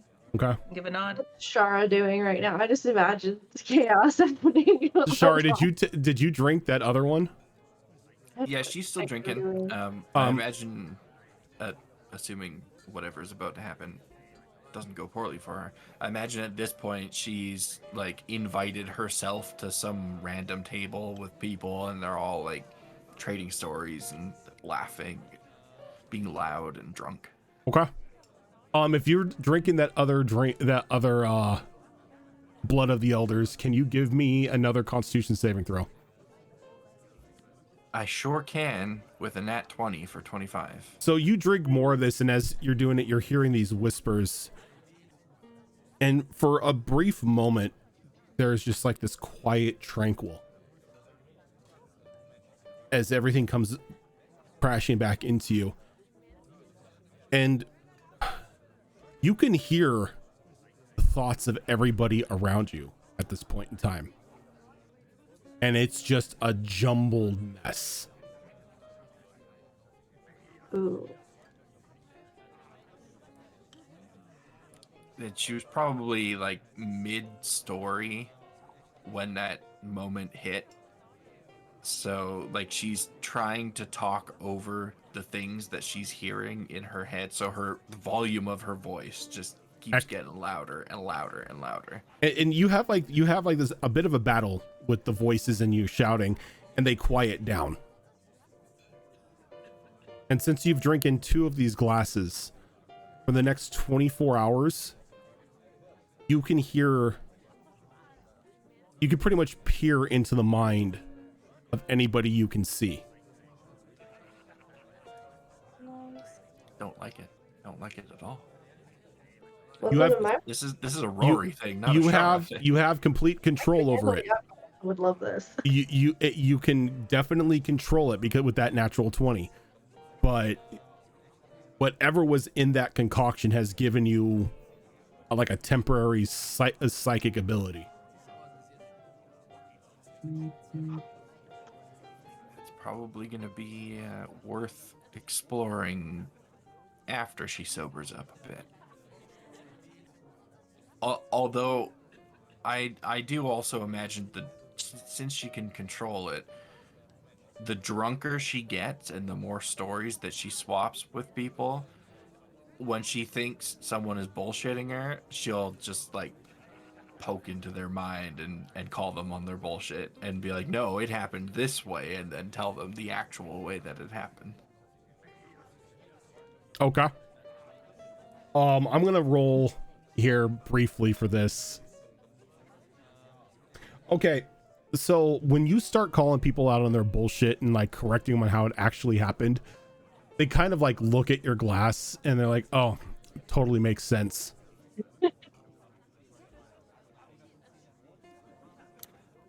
And then once they realize that the drink, realize what you've been drinking, their stories become a hell of a lot more truthful.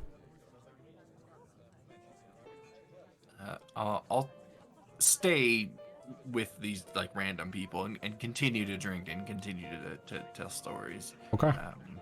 Despite all this, because like I say, her goal is to just drink until she passes out for the night. Gotcha. Okay. So what we're going to do here is we're going to take a quick break as it is going on 9:30 now. So we can get up, stretch our legs, freshen up our drinks, all that fun stuff.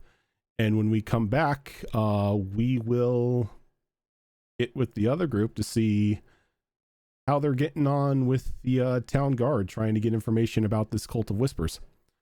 Stick with us, everybody. We'll be back. I'm waiting.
And we are back.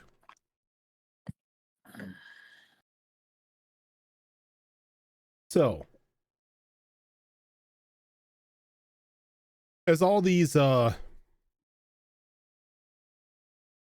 shenanigans and party fouls and business deals are going on, Muir and Cannonball have found their way to the port office of Echo Bay's town guard.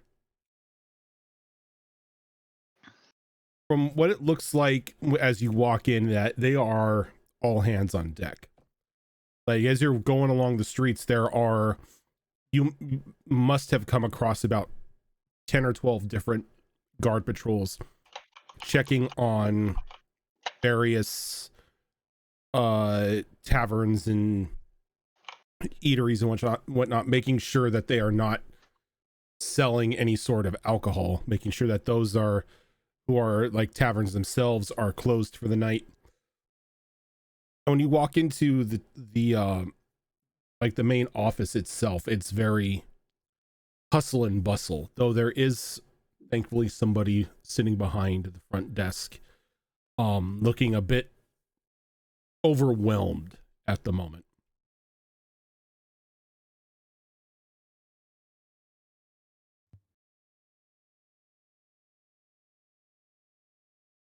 We sit there and sort of like stare at the two of you. Is anything we can do for you, gentlemen? Actually, matey, yes. And what's that? Would you happen to have a list of currently available bounties? Bounties?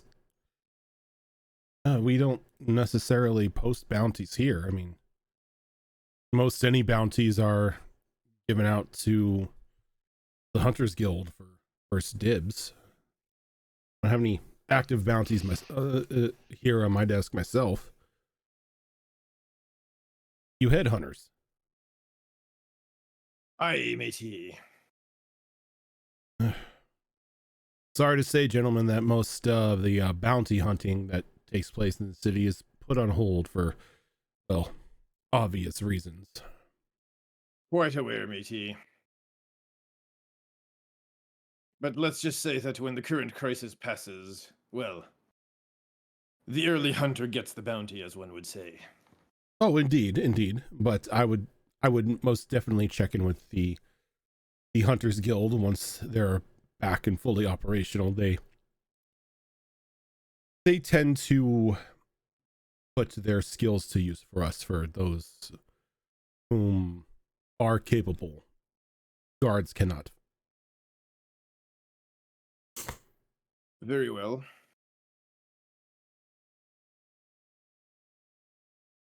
Allow me to rephrase like this.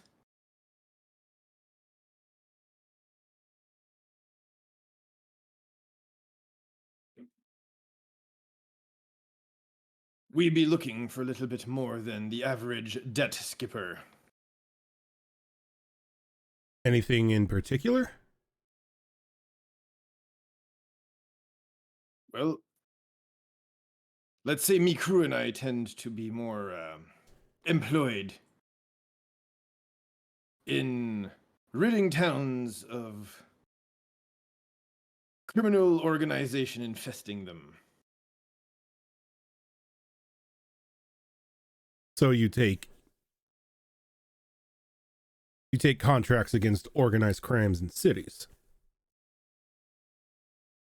When the pay is right and the information is clear.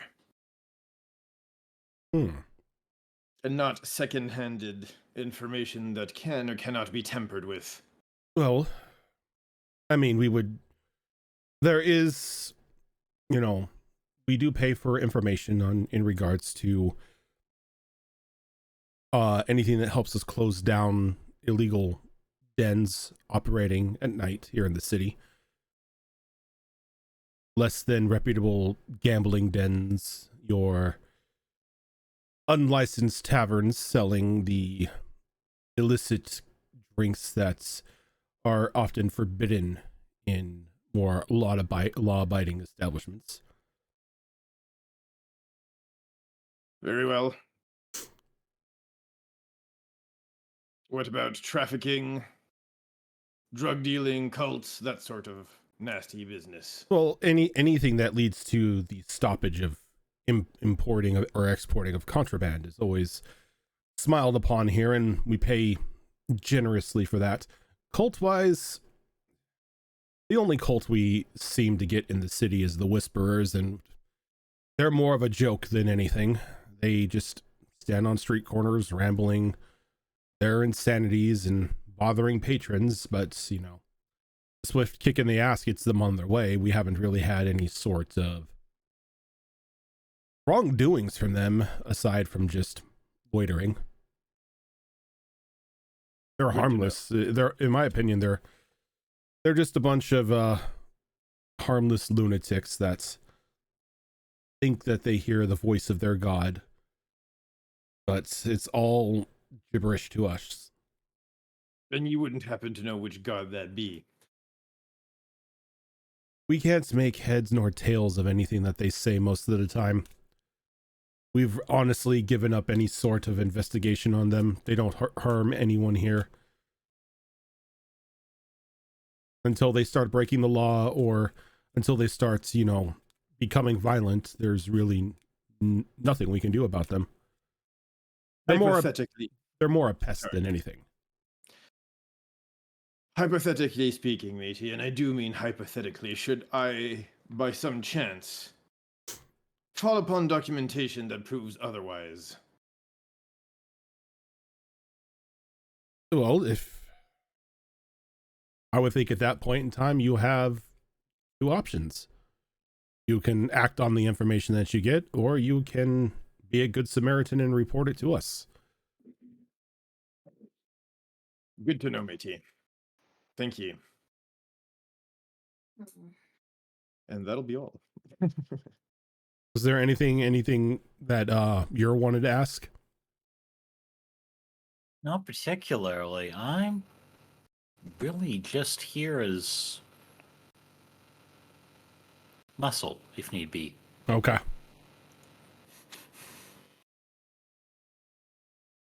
Well, considering we may or may not have a little bit of time left, what say ye and I go take a look at that Hunters Guild? I mean, they might still be interested in people solving problems, even if the majority of folks are out dealing with something that may or may not get them killed. I agree that they may or may not have some last-minute at-home emergencies that might catch them flat-footed, as one may say. I mean, large problems be damned, cults don't take a break for larger crises. Crises? You'd be quite correct. And while everybody seems to underestimate the idiots, this journal has me a little bit on the worried side. Often the best way to get away with something is be sorely underestimated. I mean, if they're Case in point, look at the rabbit. active enough cult with someone with actual brains, they could possibly summon something like that could be a problem. Cut the problem at the root. Well, this journal will have to tell us a little bit more before I can be certain about any of these things, but I don't like the idea of an unknown cult having its roots in a big city. It usually spells disaster. Very true. Well, let's go ask some important questions. Works for me. Okay. And thankfully the main office of the guards isn't too far away from the Hunter's Hall. And it's about a 5-minute walk, and you find yourselves inside a rather empty, what almost looks like a longhouse. There's a few people walking by. They look to be like junior hunters or those who are still undergoing their own trials. And there's an older looking dwarf amongst them, looking a bit annoyed at the moment. What are you two doing here? You're not one of ours. We're not taking any more strays. Cannonball will flash him his best smile here. Oh, matey, I assure ye, I'm not in need of taking in, but thank ye for the kind offer. Well, if you're not here to join ranks, what are you here for? Matey, the one thing that matters in this world, information. Information. Yes, matey. Information on what exactly? We're usually not very keen on sharing our ways with people.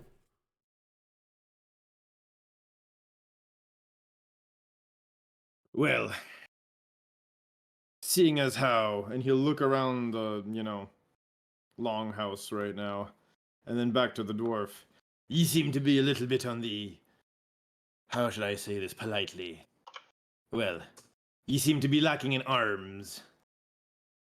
What I'm lacking in is actual hunters. I got all the whelps here that that weren't able to go out on the hunt. Well, sounds to me like the perfect opportunity for some outsourcing, matey. Well, standard rate supply. You take care of any sort of large creature, either land or sea-based, while the guild is out handling this monstrosity, and we'll pay. What about cults? Cults? Are you talking about those whisper freaks?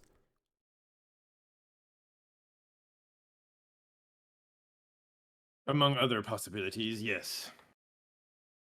Look, I've had a couple of the hunters looking into them, but all they've come back with is just a bunch of purple robe lunatics, screaming about God knows what out in the streets. There are rumors that they act differently out on the road, that they're kidnapping people and whatnot, but we haven't found any solid evidence of that. The last time we had anybody infiltrate their quote-unquote lair, it was quite literally just a small room in a cave, and they were sitting around talking with one another. Have you heard of a temple to the north? Temple? Oh, those ruins. Yeah, I've heard about them. I mean, nobody's actually used those in a while.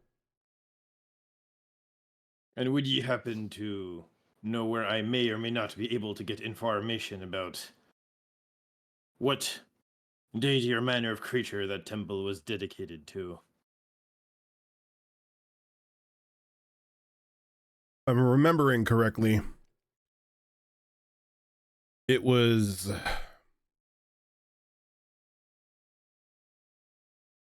you go far back enough. It wasn't really any sort of deity or being to say at that. Before Echo Bay here was founded, the island was infested with Koatoa. That little temple there was them attempting to make a god. So then not enough of them gathered in one place, not enough of them believed. So it just fell on deaf ears. Fizzled out, as one would say. Indeed, once the mining consortium started taking place here, the Koatoa were kind of driven off island.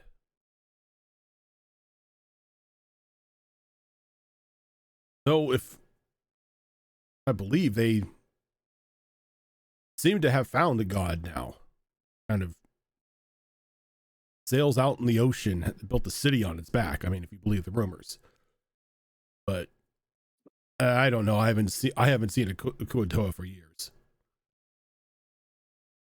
So hypothetically, matey, say that these whisper cultists be indeed abducting people and dragging them back to some god-forsaking location for God, whatever nefarious purpose they may or may not be having. Would that information be worth anything to anyone? I'll tell you what. If you come across said information, I expect you to act on said information and not come running and telling us. You come across anyone abducting anybody on the road, you take them out, I'll happily pay for that. Sounds like we got a deal. I'll even pay you guild rates, seeing as how we are understaffed at the moment. What do you require as proof? Bodies, body parts, heads, ears. Doesn't make any difference. The like, yes. Something identifiable. Heads. Okay. Heads. The question was more of how mangled are we allowed to make them? Well, I have to be able to identify said person. Or so leave the face intact. Leave the face intact, or get something that the cultists normally carry on them, or whomever is making these abductions on the road. But you get them, take care of them, you bring back proof. I don't care what it is. I'll pay your rates. Cannonball, question. Do we know what the most cults have, like, a symbol? Most cults indeed do have a symbol, matey. Do we have any thoughts, inklings, insight on what that might be in this case? Well, if you're talking about the Whisper Freaks, some of the more outstanding ones, the ones we tend to see here in town, they tend to have a it's just an odd little wooden medallion with an open mouth on it. What these do is proof. You bring me those, and you bring proof that they were up to no good, as you say, kidnapping people or sacrificing to a dark god or whatever, I'll pay. Well, it sounds like to me like we have an investigation to do. The fun kind of investigation. Cannonball's gonna just look at you here and have this wry smile on his face. The fun kind of sitting there just gently patting the axe on his back. Oh, have I told you, matey? I know how to make those things go boom. Just like the doom music starts playing, and it just is like a scene of just like intense violence, where it just shows like just like a white flashing where it just says investigation in progress. Did you know that axes could be explosive with the right prayers? I don't have a spare one, though. No. They make whatever you cut go boom. Oh. Yes, that kind of oh. Should ye be lucky enough. If the gods smile upon ye.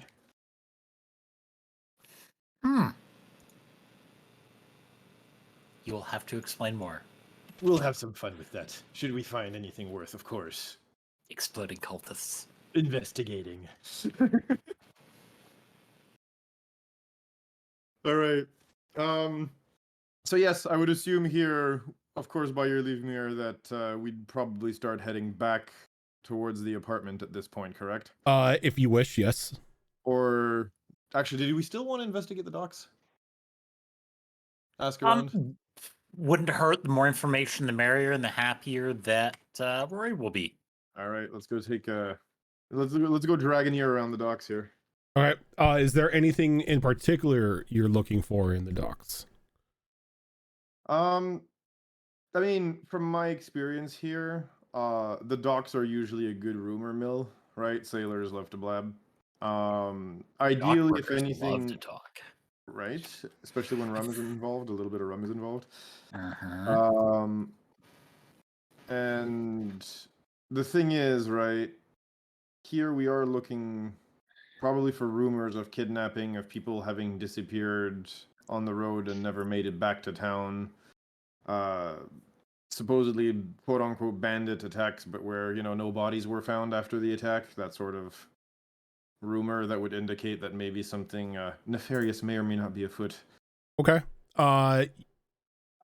Let's go ahead and do a Guards making it back without their caravan. Let's do stuff a like that. combined investigation roll here. Okay. Okay. Let me get that.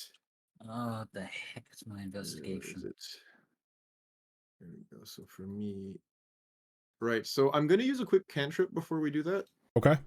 If that's not a problem for you, we are going to be using a cantrip from the Kobold Press. We're using Exceptional Wit here. What do? You touch a willing creature once before the spell ends. The creature can roll a d6 and add the result to one intelligence check of its choice. Interesting. I like it.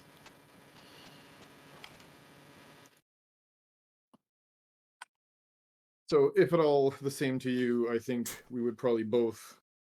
I'd apply it, because you seem to be able to apply it on touch. I'd apply it to both him and myself before we go looking.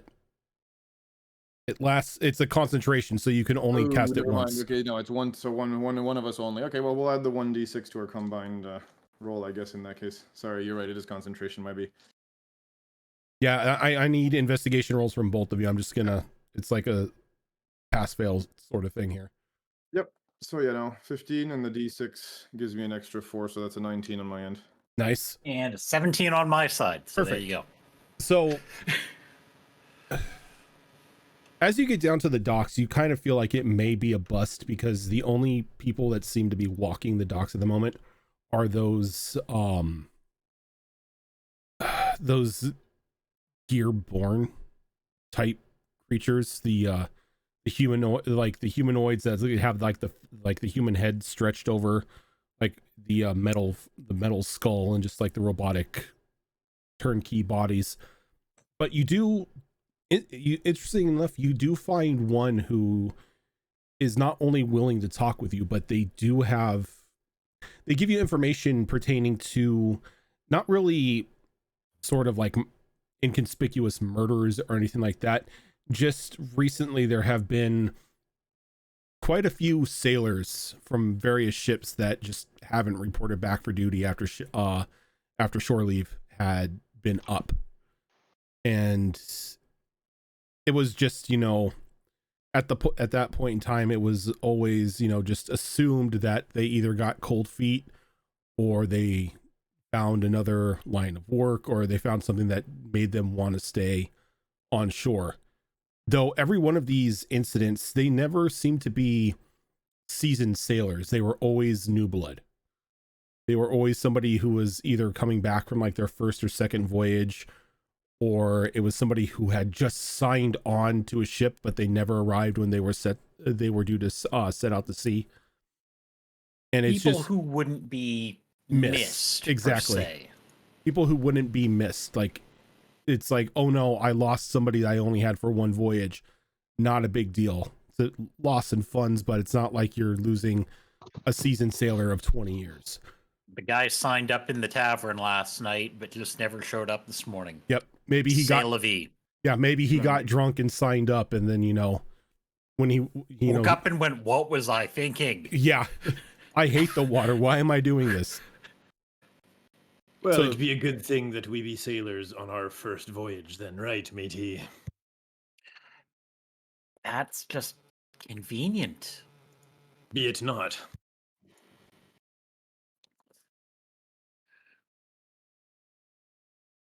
Well, I think we should go get ourselves, or make ourselves look appealing. It sounds like a good idea to me. So with this information, what are you doing? I think before we take too much action here, I think I would personally definitely suggest here, or Cannonball would definitely suggest here, going back to the apartment really quickly and at least letting Bryant know of their progress so far. At the very least, so that somebody knows where they are and what they're doing should things go sideways. Yeah. Maybe get abducted with one or two more of us on standby.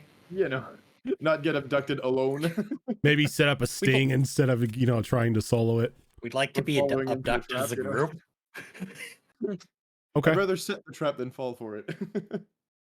Yeah. Okay. Yeah. So while this is going on, Pearl, you stayed behind for the night. Yes, because I wanted to have a little chat with Bryant mostly. Okay. So I would like to have I'm assuming as a druid that I would know that greater restoration would remove petrification. Is that correct? Or no? Or do you want to roll on that? Or would I have a sense of that? You know that there is a spell that clerics and druids have that remove it. That it sort of removes petrification. Level 4. Yeah, I would say you would know what greater restoration is. Okay. And I also know that Bryant is a druid. Yep, a druid and a sorcerer. Right. So my little conversation with him is going to be whether to find out whether or not he can cast it, or because he's obviously been around these islands and knows somebody who has an apartment here, what does he know of making the connections to get greater restoration cast on my stone dwarf or stone gnome, garden gnome, whatever. You've got a stoned gnome, okay? Let's just be clear. I kind of like the garden. I mean, it's insulting, but the garden gnome thing clarifies it. So Sort of turns his head. He's like, well, I do know greater restoration. Or I should say that I have the capability to cast it. Thing is I'm not one really to like casting it in cases of petrification. It's, in my eyes, a natural process. Sort of like raising the dead. It's not really that great. What's dead should stay dead. But not everyone agrees with me on that case. And there have been times that I've gone against my morals and done what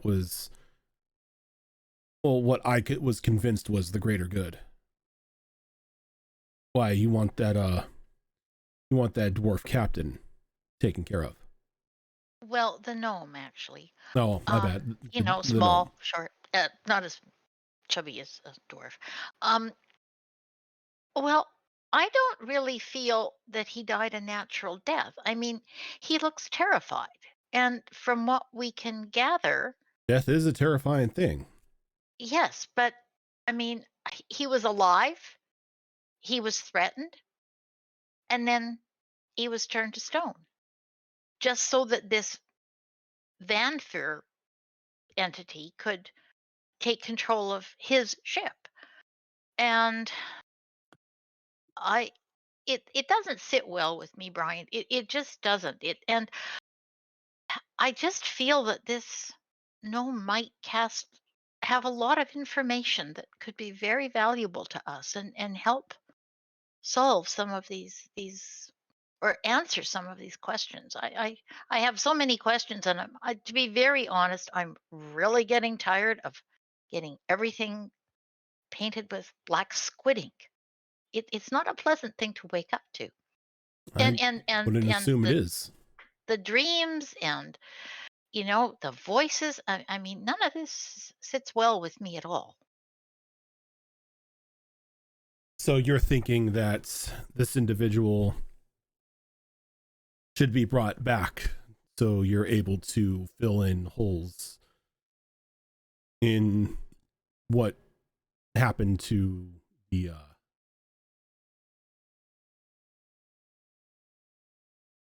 I'm missing the ship's name here. I think it was Sprocket Widget. The Sprocket, yeah.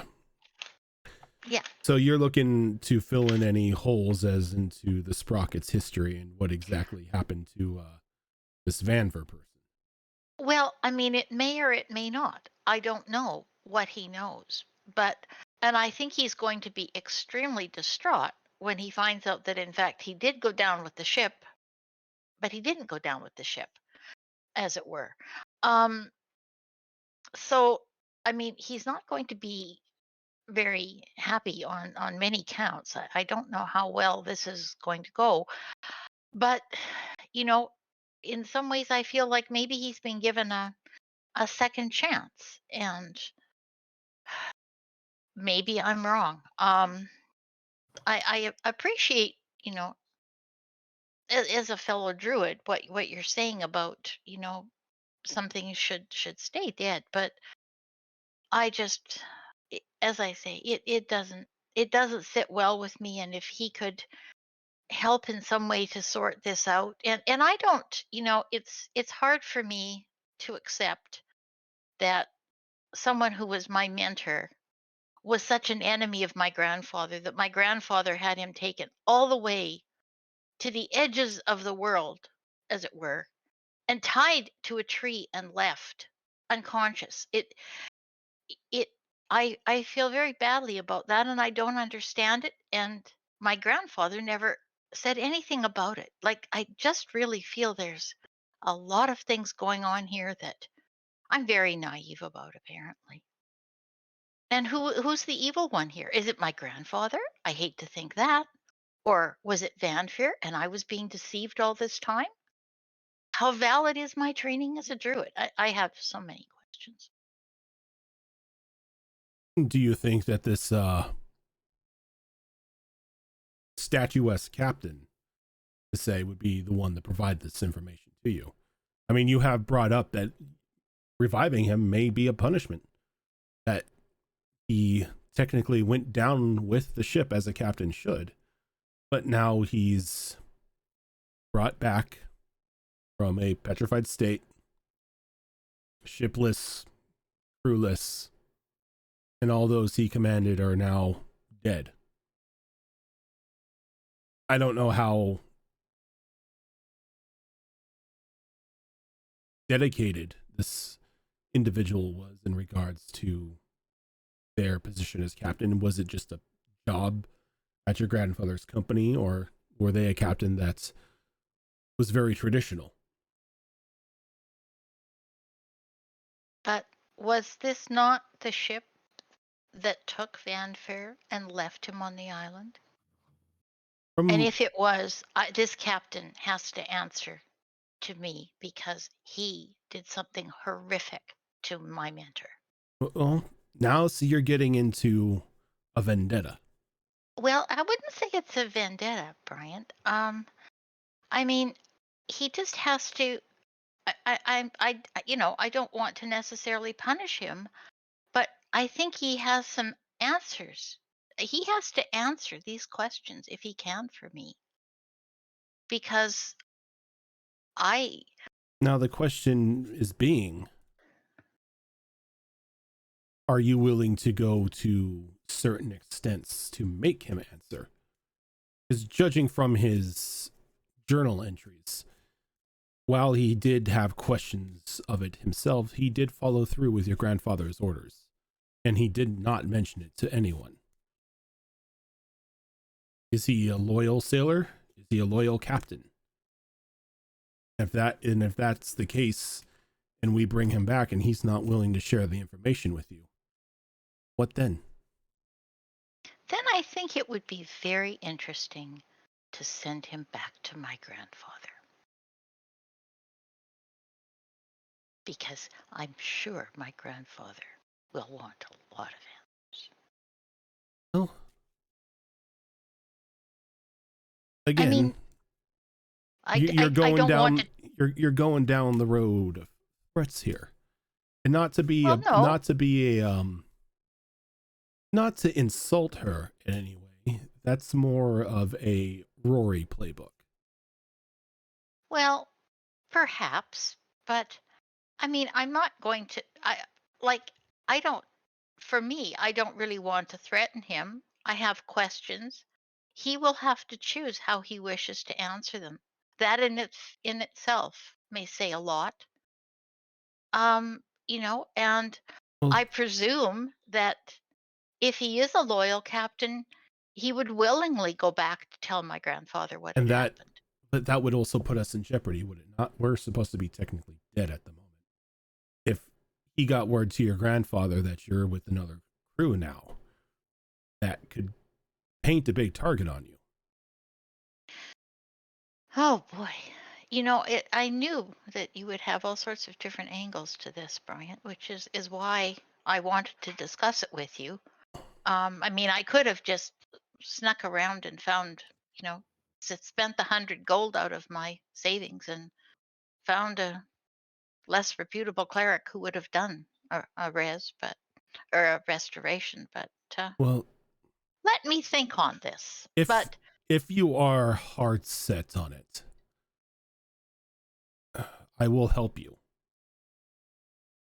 But I cannot do it tonight, as I need to wait till the morning before I can gain access to the restoration spell. And it would probably be best to have everyone present, just in case this petrified individual decides that the best course of action is to run. I totally agree with all of that. And in all fairness, Rory's the captain, and truly, Well, I did what she asked. I went down with Shara to search the ship. The compass sent me down there. I came back with what the compass pointed to, which was a book and presumably the little knapsack. Knapsack? well, in all respect to Crap. Rory, And while she is the captain, she has control over what happens with the ship. This isn't a ship issue. This is a personal. yes, but she did ask me to go get it. And the Well, reason we have these things is because I was told to go get them. Yes, she asked you to get the treasure. That's not the treasure. That's a petrified individual. I didn't know he was in the bag. I mean, Exactly. in all fairness, you didn't know he was there, but here comes something from your past. So this isn't a captain issue. This is a Pearl issue. And I think that's what a lot of people need to understand, is separating ship mentality from personal mentality. I haven't really said much, as I've just been watching you all operate, but a lot of you seem to put the decision making squarely on the shoulders of Rory, even when this isn't a ship issue. Captain makes the call when you're out at sea. When you're on land, you're your own individual. That's a very good point. I guess, Bryant, really, I've spent my whole life, sort of taking orders from someone. The time I spent in the woods with Vanfair was sort of my time when I did what I wanted. When it was obvious that, and we won't go into that now, but it was obvious that I was never going to move up in my grandfather's company. I decided to take a job as a purser, which I really like, being in the ocean and the sea, and it felt comfortable there. So I did that. But as a purser on a ship, all you do is take orders and do what you're told. Trust me, I know what that's like. My magical talents were bestowed upon me as a joke. Well, the sorceress side of me anyway. The druidic side was more trial by fire. Was And more I mean trial by? a lot of fire. Oh dear. Ask Mama Plum how many times the kitchen inexplicably caught fire. And it's not because of my cooking. Oh dear. I think we're very different druids. But, I have a bit of chaos running through my body. So anytime I bring out the magical razzle dazzle to say, there is a chance that something else is going to happen, and it's not always the best. But for me, I'm sort of the happiest at sea, and I'm the happiest when I'm happier underwater in a way. If someday I'd like to find a place where I could have my own druid grove, but that's for another time. This is a much more immediate problem. I think I need to probably sleep on it. Sleeping on I it would always like to seems to discuss help. it with the others, certainly. If you can do it, maybe have the spell ready, but I don't know if we're going to use it or not. I need to think on it more. Well, And I do value your advice. once you make that decision, let me know. All right. I would rather go against my own morals than to send you to somebody with this. Okay. As you're not going to find anyone here who has that capability that isn't going to charge you an arm. Other things. Not a lot of holy types here in Echo Bay. Okay. Well, that's useful information in itself too. Well, if you've got maybe some of that leftover chowder, it was really good, and maybe you could brew me a really strong coffee to go with that. I think I'll wait up for the others. I can do that. He gets up and he begins to work one boiler to start up the water for the coffee, and then he begins to like reheat the chowder that was remaining from dinner. And as he starts getting going on that, Cannonball and Muir sort of come back into the apartment.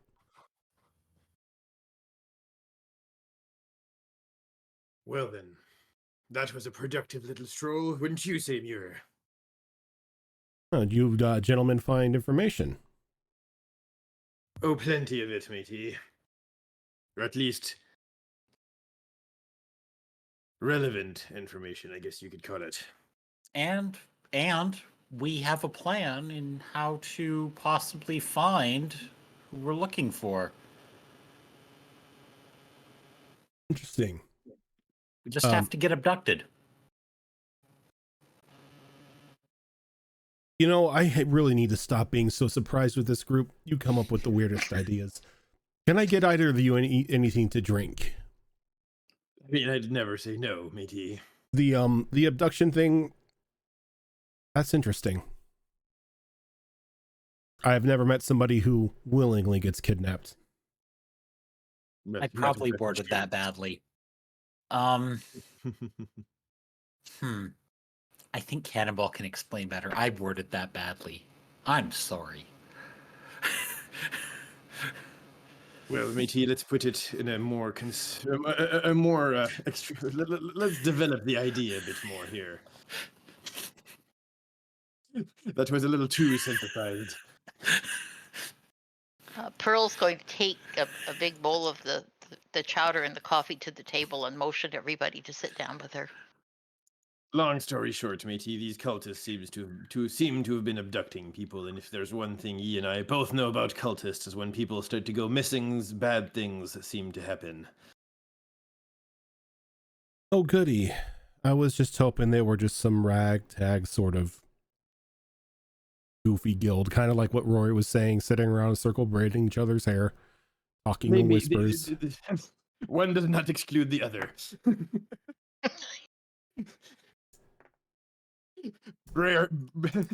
Hair braiding Thursday, sacrifice Friday. But at least they would have variety. True. Better than sacrifice every day. I'll take it. Now, they seem to be going for first-time sailors and people coming from their first trip or about to embark on their first trip. Green blood, as one would have it. So nobody who would be missed. Nobody who would be missed, matey. Well, at least they're exactly. At least they're smart about it. Some of the don't like smart cultists. some of the cults I've experienced, we'll just randomly grab anybody, wandering down an alley one night. Sometimes it works, and other times you grab somebody who is far too important, and it draws way too much attention. This gives me one of two. How do I say this? One of two things, matey. Either they don't have the manpower to do anything bigger than abduct, as ye said, people who will not be missed. Or as ye said, they're being extra careful, which means they have something to hide. Actually hide, and like ye said, not to just braid each other's hairs on Thursdays. Which to me simply means a problem that needs to be eventually dealt with.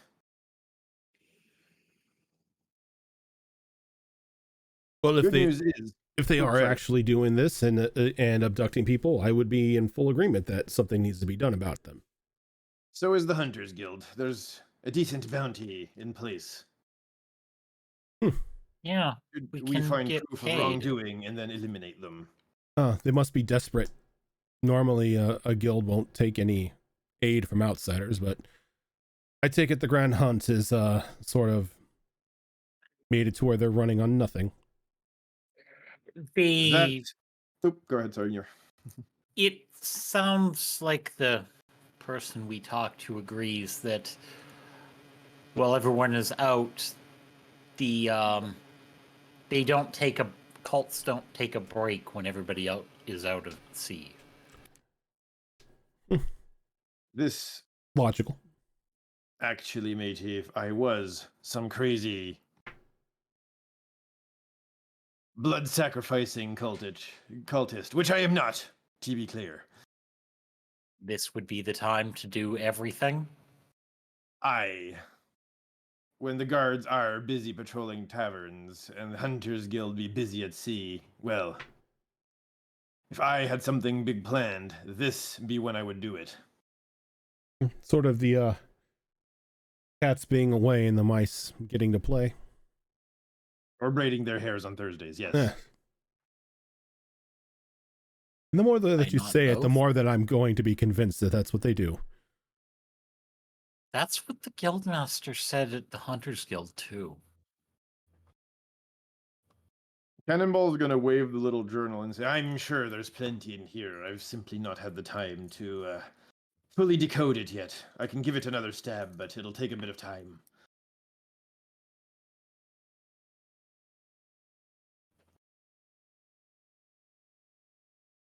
So what's the next steps here?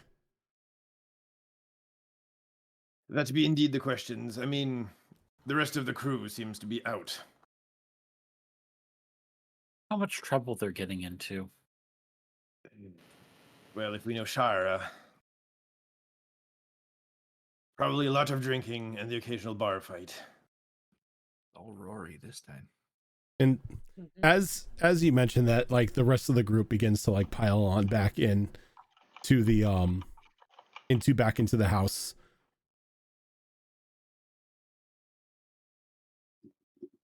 Thank you for not making me try to herd them. I mean, you'd have to herd Chara because, like I say, her goal is to drink until she's out. I think Rory would have tried to persuade you that I need you to be at least a little bit sharp in the morning because of a big paying job that can lead to a lot more drinks. That would have been my goal, to persuade you to leave a little earlier. You don't want to be so sore from us dragging you back. None of us are tall enough to carry you. I mean, she is drinking for a reason, so you might have to roll on that one. Okay, I will roll persuasion. I mean, not that she has the charisma to, stand against that. Honestly, I would say it gets to the point, Shar, that you've pounded enough of these drinks back that it's getting a bit hard to quiet the voices down. That might be a good reason for her to stop.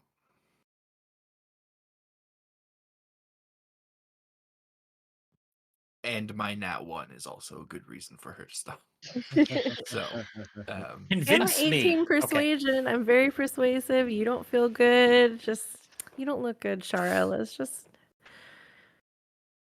And you can read Rory's thoughts, and she's like legitimately thinking, "You really don't look good. Something looks wrong." yeah, the more she drinks and the more voices she hears, the worse the expression on her face gets. So, yeah, she would eventually go back with everyone, though there would be some, token resistance, but she used the rest of the group as a crutch as she hobbles her way back to the apartment with them. How much trouble is Echo? Do I need to persuade Echo too? Look, we got alcohol at home too. It's a drink. I was hoping for a That's good bar fair. fight, but none of them started, so Okay. it's quite rowdy enough. Got high paying gig. Let's just get back to the house. I do need coin. I will tip an imaginary hat at the tiefling, Blue, and swish on out. Okay. And you, like I said, the crew begins to pour back into the house as Muir and Cannonball are in like the midst of their talking about finding out information on if this cult is stealing people and apparently braiding their hair on Thursdays.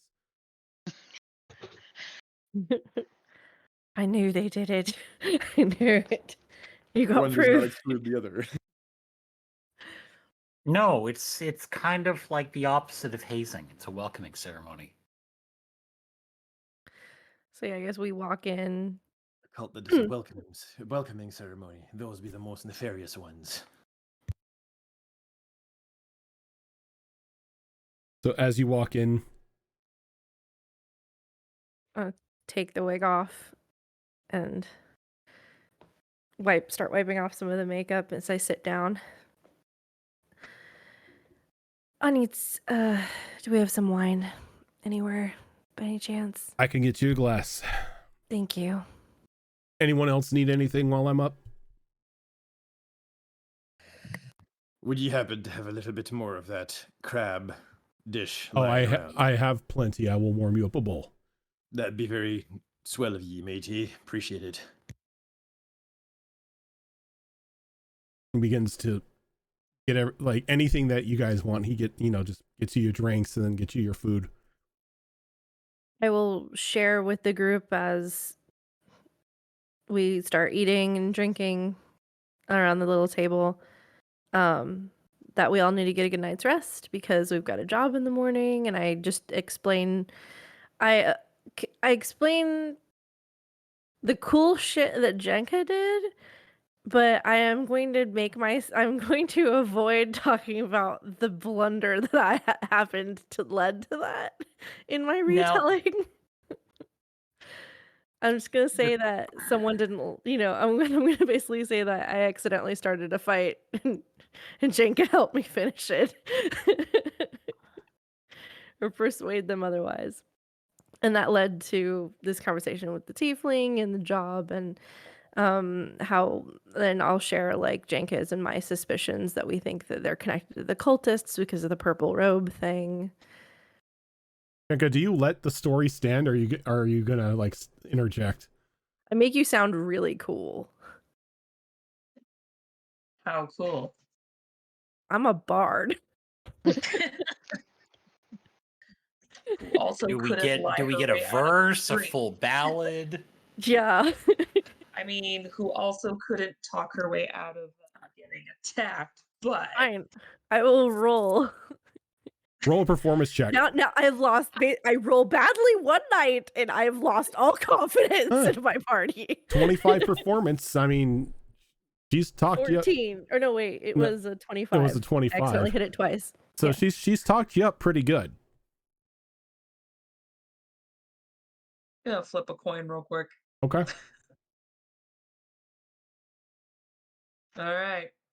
I allow it. It sails across the room, shatters against this sword, and this sword that's 50 times bigger than this dagger just drops to the floor with.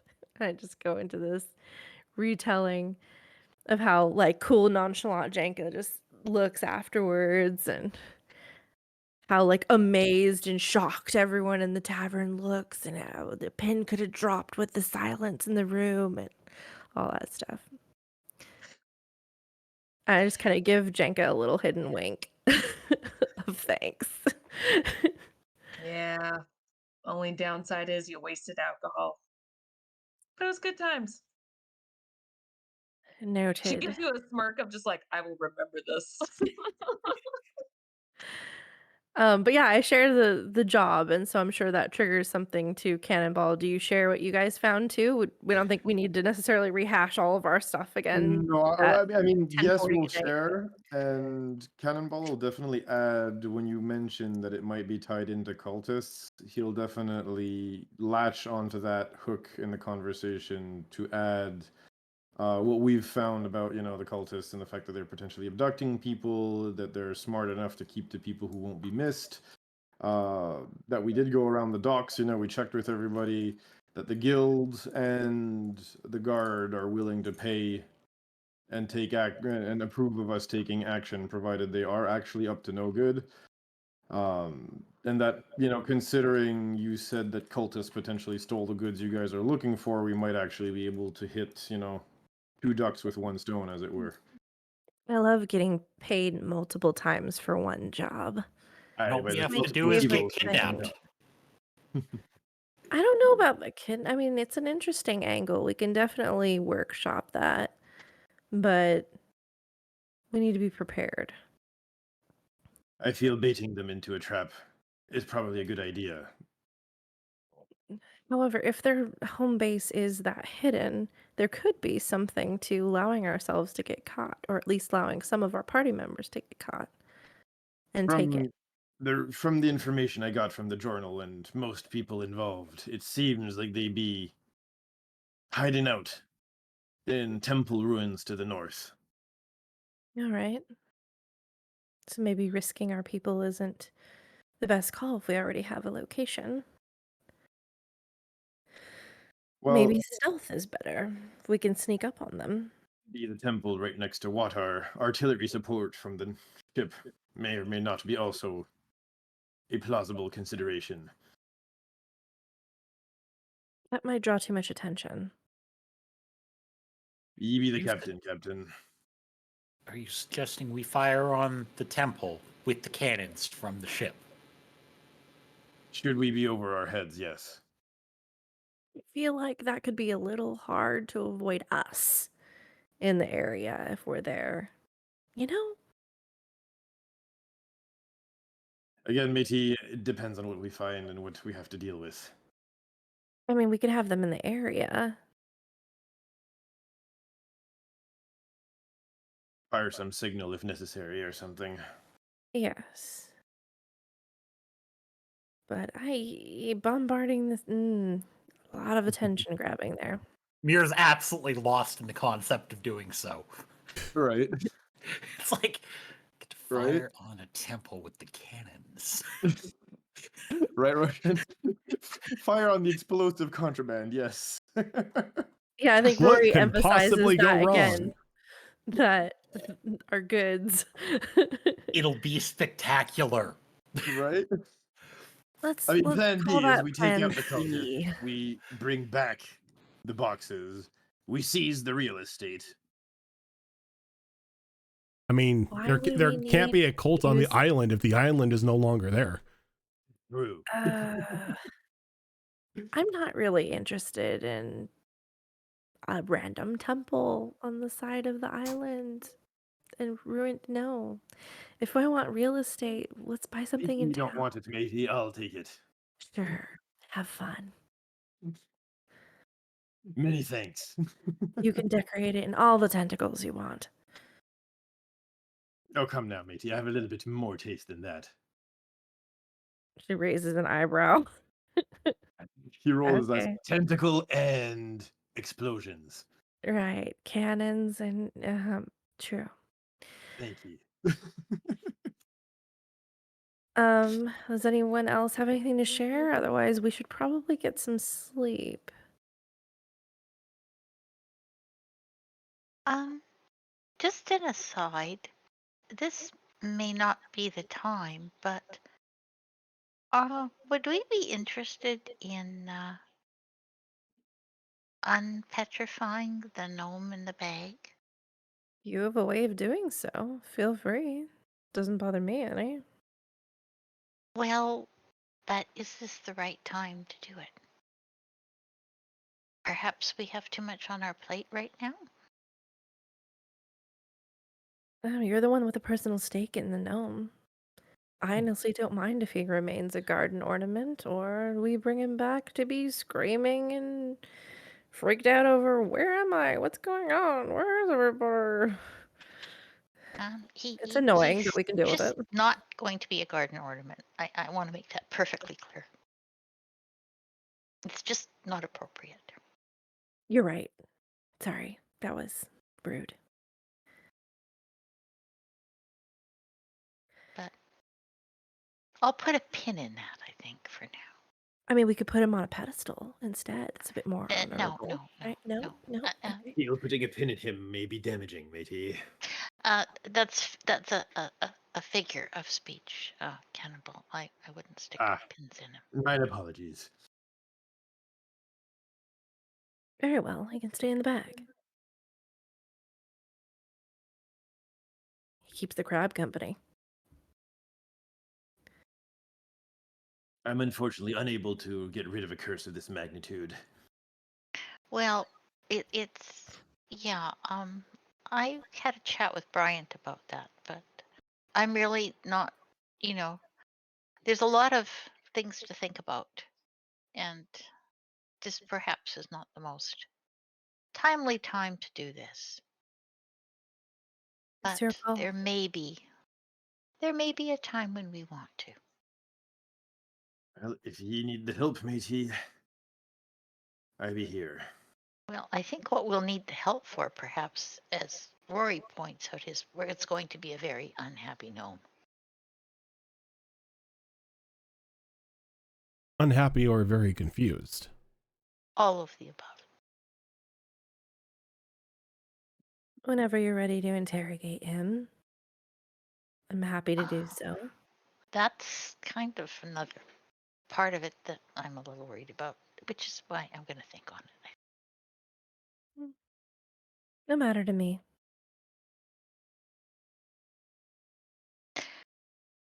Can I do some sort of check to see when she says interrogate the gnome what she has in mind? Or what level she's thinking of? Is there something I can roll? Sure, insight, right? Yeah, I would think insight may give you a more in-depth look as to what exactly Rory means. That's only going to be a 14. I think you've seen Rory do her detect thoughts thing. Has she revealed that to you? Sometimes she keeps it a secret to people, so I'm trying to remember. Not so much that, but I remember how she treated Echo. Okay, yeah. So based on that, you can probably imagine that I would be fairly, I guess, aggressive if I'm trying to get information. But you also would maybe keep in mind that I was aggressive because I knew we had people going against us, and someone just randomly came across our door in the middle of the night. So, I'm paranoid. Yeah. Okay. All right. And you've also seen me be charming, so it's a little like that I do whatever it takes to get the information, but my angle isn't always the same. Okay.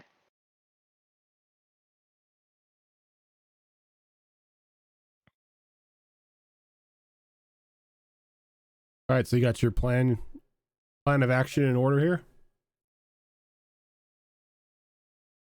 Sounds Right. like it, yeah. Everybody, so we need to get a cart because the cargo is going to be fairly heavy. So in the morning, we need to find a cart to purchase or rent. Leave that one to me, Rory. I'll make sure you guys have a cart ready to go. Thank you, Bryant. That'd be helpful. Are you going to be able to join us, or are you staying behind? Somebody's got to keep an eye on the crew. You know, we got new people to break in, so I can make that my tasks while you are out and about handling these individuals. All right. Would you want us to be patrolling the sea just in case you need to call in a bombardment? I do not like that idea, but I do like the idea if we had to get out fast, and if we could hit the water, if there would be a way to get to you. But I don't really know how far inland this temple is.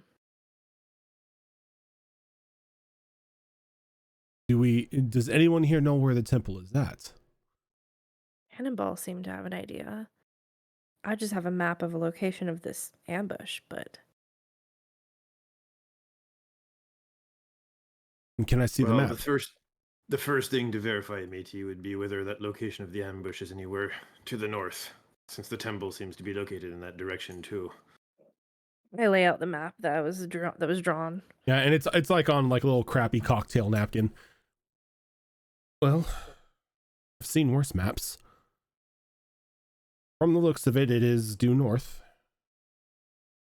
We can definitely have maybe a rowboat on the shoreline just in case you need to escape, but it's not really going to do well with those contraband crates you mentioned. That's true. Well, Do we want to make the cart going in look somewhat attractive? I was about to say, indeed. Sorry, keep going. Sort of like bait, you know, like if the cart looks like it's worth stealing, and we perhaps don't look like we know what we're doing 100%, which some days isn't that hard, perhaps, but.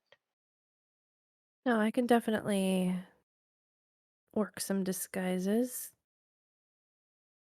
Aye, disguising ourselves as merchants that would not be missed. It would be a 2-for-1 for them. Cargo and sacrifices. Lure them in. It's a good idea. Capture members, interrogate. I don't like the idea of a bombardment. I'm just going to put that out there. Matey, I meant it as a last resort should we need to expedite a situation gone sour. A last resort may be a good idea just in case. Because who knows what may be under that temple. You may come across a literal god or some sort of monstrosity that exactly conventional weaponry isn't really gonna do much with. That's possible. So okay, last ditch effort. You signal the ship. You know, maybe we get some sort of colorful explosive in the air. We see that. We begin a bombardment down into the area with the cannons while you make your escape.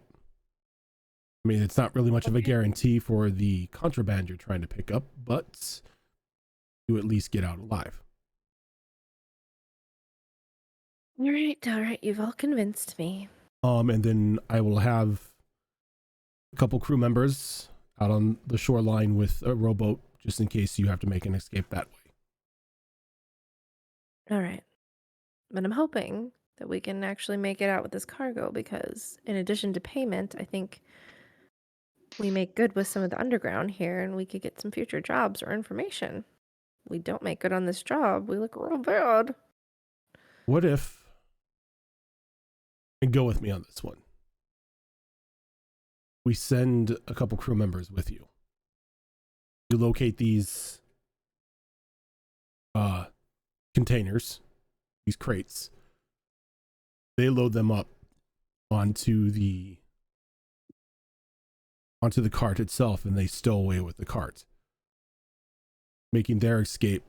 You secure the contraband, and then you're able to go into this temple without really worrying about something of a destructive force above you. Well, that's if the contraband isn't in the temple, but This is true. yeah, it would be a good idea to have some crewmen around for more of the physical labor and to get the cargo out while we maybe deal with trouble. Starting to take shape as a plan. Yes, we'll take some crew with us. All right. I'll assign some of the more familiar members of the crew to the detail with the carts. Exactly.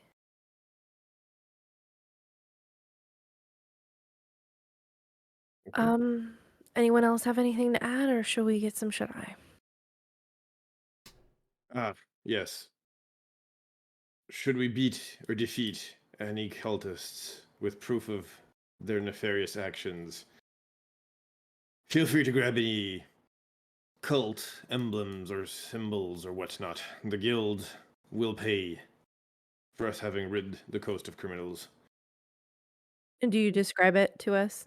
Yep. The round wooden symbol Okay. with mouth on it. Yeah. Yeah, the shitty wooden symbol with an open mouth. Rory just rolls her eyes. So crass. All right. Let's take down some cultists. Okay. So is Rory there... just finishes her wine and goes upstairs Okay. to bed. So unless anybody has anything else planned for this evening before they head to bed, we can go ahead and say that everybody gets a nice, pleasant rest as the next day starts anew. Bryant has breakfast ready for all of you as you get up. Earl, he lets you know that he does have the ability to cast Greater Restoration today if you want to take some time in the morning to question this individual. Or if you're gonna keep him locked up. I think because Pearl, having discussed this with Bryant and seen all the ways that this could go, and the fact that we have this other plan in place, she wouldn't want to do that at this point. She knows we're probably going to need the day to do the other thing. Yeah. And the Okay. gnome isn't going anywhere. No, he's in the crab bag at the moment.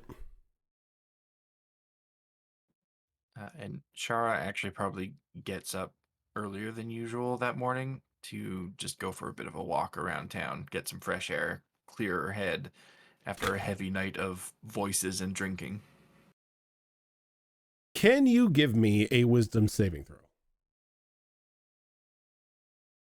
I should have stayed asleep.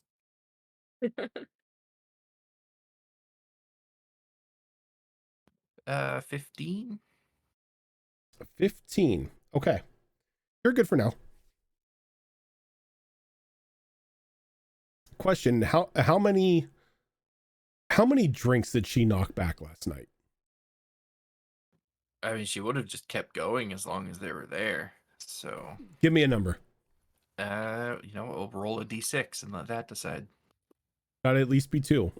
Is 2 plus the 2 on the d6, so 4. Okay. Yeah, you're good for now.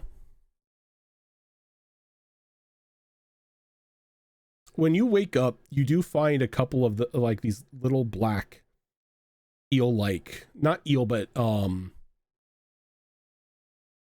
they almost look like leeches, like these little black leech-like creatures next to your pillow.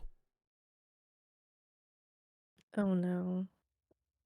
I aside from just being repulsed by seeing that when I wake up, I'd probably squish them before I go for my walk. Yeah, they're dead.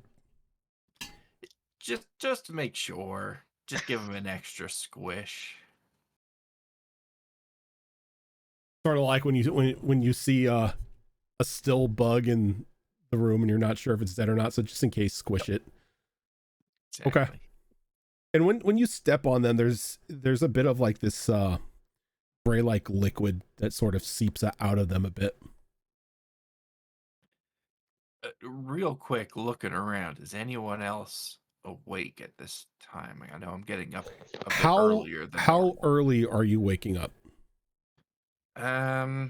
Well, morning bell on a ship is usually pretty early. So I'd say she's probably getting up like 5, 6 a.m. Is anybody else up at 5 or 6 o'clock in the morning? Close, but no. Actually, wait, I'm an elf. Yes. Cannonball would have either stayed up late or woken up early to try to get a few more pages decoded from that journal. Apparently, the dice says Pearl would be up. Okay. So you've got 2, maybe 3 people who are up. All right. In that case, I'll try not to draw attention to myself, And so nobody looks over at me. When you are scanning the room, you notice that those like leech-like things are also next to Echo and her pillow. Okay. Not the most stealthiest looking person in the group, but I'm gonna try my best to squish the leeches and clean them up without the other people really paying me too much attention. Give me a stealth roll with disadvantage. Actually, no, sleight of hand. Give me sleight of hand. It's gonna be real bad either way. It's a 3. A 3. You try to, but you end up making a bit of noise. It seemed that would not really wake up the others, but those are who are up and in the same room as you, would draw their attention to you if they were even interested in what you were doing. What are you doing? There you go. I'm trying to get up without making too much noise. I know it's early. No offense, I think you're failing. Well, or they're deep sleepers. Yeah, sorry about that. I'm gonna go for like a walk or something. Are you going drinking? No, not yet. I will at Insight some check. point, but I'm insight checking that shit. that's fair. That's totally fair. An 18.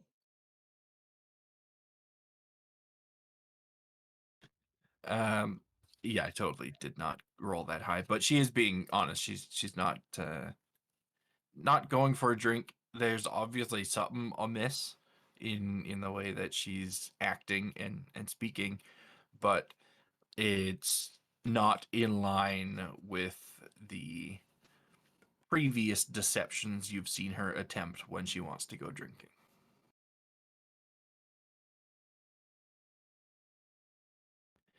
It was just Okay.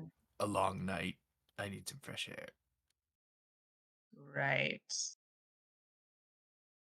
You're All right. welcome to come if you want. I'm literally just going to be walking around, kind of like aimlessly. You know, I'm bored enough.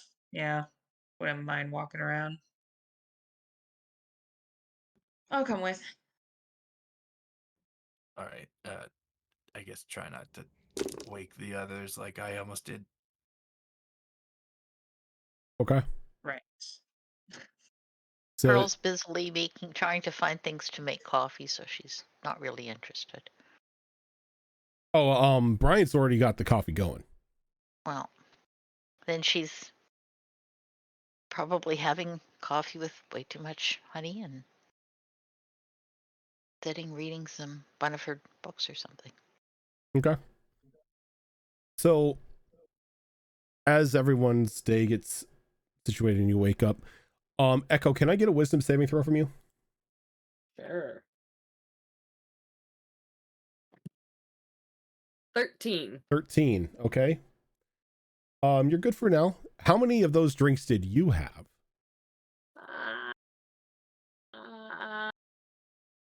Mm. I mean, fucking let's roll a d6, just like Fox said. The dice side. 2. 2. Okay. So you would have had the same situation to where you were beginning to be able to peer into people's thoughts, though it wasn't as extreme as Shara's, who kept drinking. But you're good for now. When I wake up, can I? The leeches were leech-like things. They're dead, right? They're gone. Shara.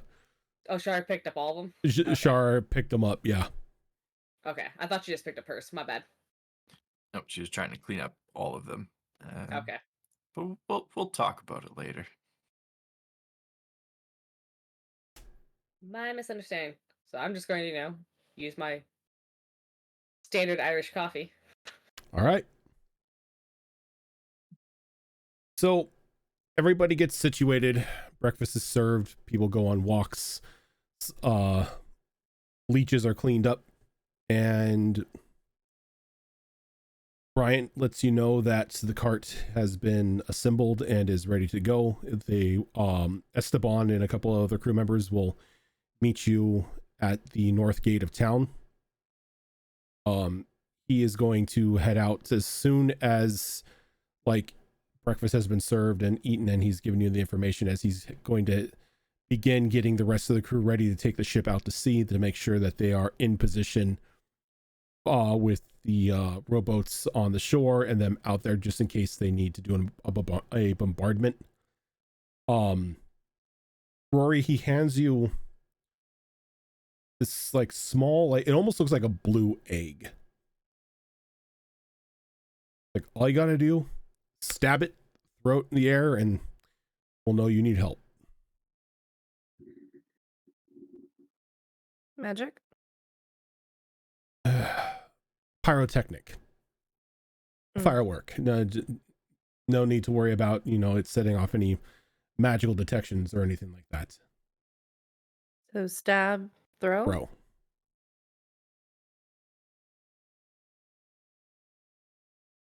Okay, I don't know if I'm the best person to throw it, but I'll get it to the best person to throw it. I gave it to you because you're the cat. Right. I'll put it in a safe little pouch. Shara, when you're back from your walk, I'll say, Shara, see this? You're An egg. Janka. Are you good at throwing shit, Echo? Some things. Cool. All you people that are probably better at throwing things than I am, if I pass this to you, that means shit is gonna happen and we need the bombardment. And you're gonna just stab it and throw it in the air as far as you can, okay? Hold on. We're gonna need the what? The ship to cover us with cannons and explosions. Were Sure. you asleep for that part of that? I passed out right when I got back. Right. Oh. We'll catch you up on the road. But if I throw this, Gotcha. if I give this to you, stab and throw. Just keep that in mind. Right. Okay. Yeah, I can do that. And then we're gonna run like hell.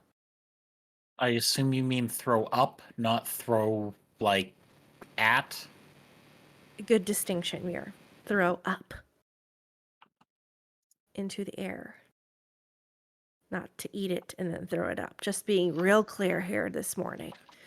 See, I was thinking stab it and then throw it at each other. That'd be kind of funny, like a game of hot potato.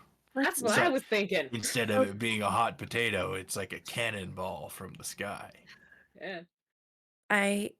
If I give this to you, consider it an order to stab it and throw it up in the air. Gotcha. There we go. Now, Bryant, did you happen to find a cart for us? Yes, Esteban and a couple of the other crew members are at the north gate with it. They'll Lovely. meet you there. All right. Do we want to go with the disguise idea with us looking like more harmless than we are? I mean, I can look pretty harmless. I don't typically use the weapons I carry. Baiting them be a good idea. Good. Shara, we could put you in a cloak? Would Try to that hide your musculature a bit really more. make me look more harmless, though? I have a bit of a problem with looking harmless. Maybe we could try and cover the giant axe you carry. Maybe True. smile less to show less teeth. I mean, I can magically disguise, but it only lasts for like an hour, so we'd have to time that the right way. As your Sometimes necklace, a cute accessory helps. What if you put like a stuffed animal? On your shoulder or necklace something? kind of your necklace vibrates a little bit, and it just like it speaks out that everybody hears it. Well, what you can do is you can get her a face, and it can completely disguise her. What? Silver, this is Concern. What? private talk. Remember? Look, I'm just trying to help. You need Who said disguises. that? You need disguises. People have faces. You take the faces, you have a disguise. A little disturbing.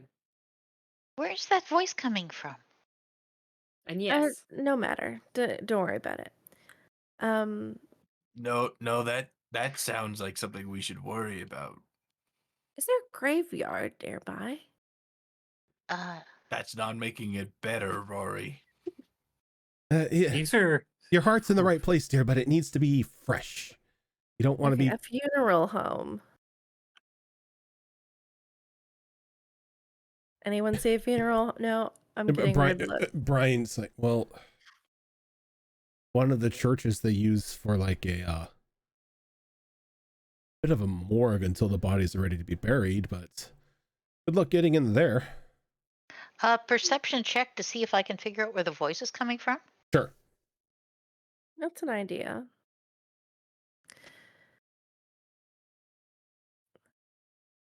$16. 16. It's coming from with like Rory's general vicinity, but like there isn't really anything talking or anything visible talking at the moment. It just seems to be coming from Rory. I start really staring at Rory. Rory just winks at her.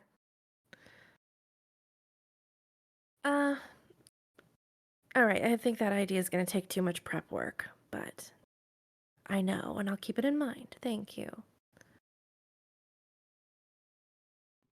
You're really not gonna explain that. What if you kill one of the cultists and then take their face? Perfect way to get in. Silver. Just saying. Silver. that Sorry, voice really wants you sorry. to take someone's face. That's a little disturbing. Oh, don't mind her. Who is I don't know her? who I'm not minding. I mean, if you look at it, it's nothing. It's no different than leatherworking. Oh, Silver. no No, it does concerning. make difference. It's a friend. But don't What, worry, you your have face. an imaginary friend that you talk to? I'm not imaginary, and your faces aren't in danger yet. I assume No, yet they're off limits. Fine, they're What off do you limits. mean you're not imaginary? I don't see it. I don't see you. You- She's not usually- visible at the moment. would I recognize this voice given that this Yeah. is the voice of the Yeah. creature that It's the voice of the fairy that sort of came through when Bryant was talking in his sleep.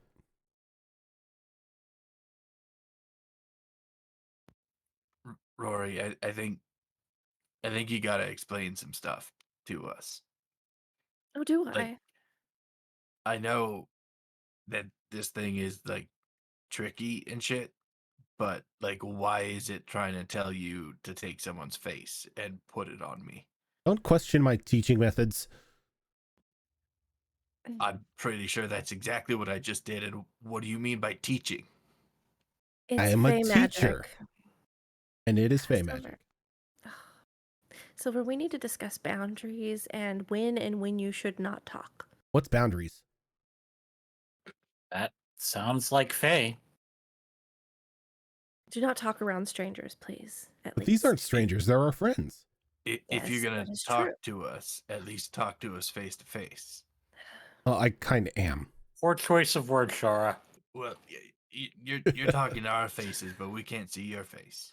He's Yeah, be here. careful around And Faye. Rory will motion the necklace. And you see the little fairy necklace around Rory's neck. Okay, so looking at the fairy necklace, I want to use my new mind reading powers to read the mind of this fairy. Okay. Go ahead and give me a wisdom save. Oh, that's dangerous. Yeah. A 16. A 16. So you start to peer into the mind of this fairy, and it's just this very like small tone that begins to grow higher and higher and higher and higher in pitch the more you hold on to it. No thoughts, no anything, just an annoying, ever-growing pitch. That sums up a fairy pretty well, actually. Yeah, I'm gonna stop that nonsense. Like, don't worry about the face thing. It's just fey magic. It's for disguises. And as soon as you do that, another one of those like leeches kind of just like crawls out of your mouth and just splats onto the floor. Shara? Are you okay? Does that normally happen? Did you eat? That's a new feature. Is it moving or is it dead? Oh, it's dead.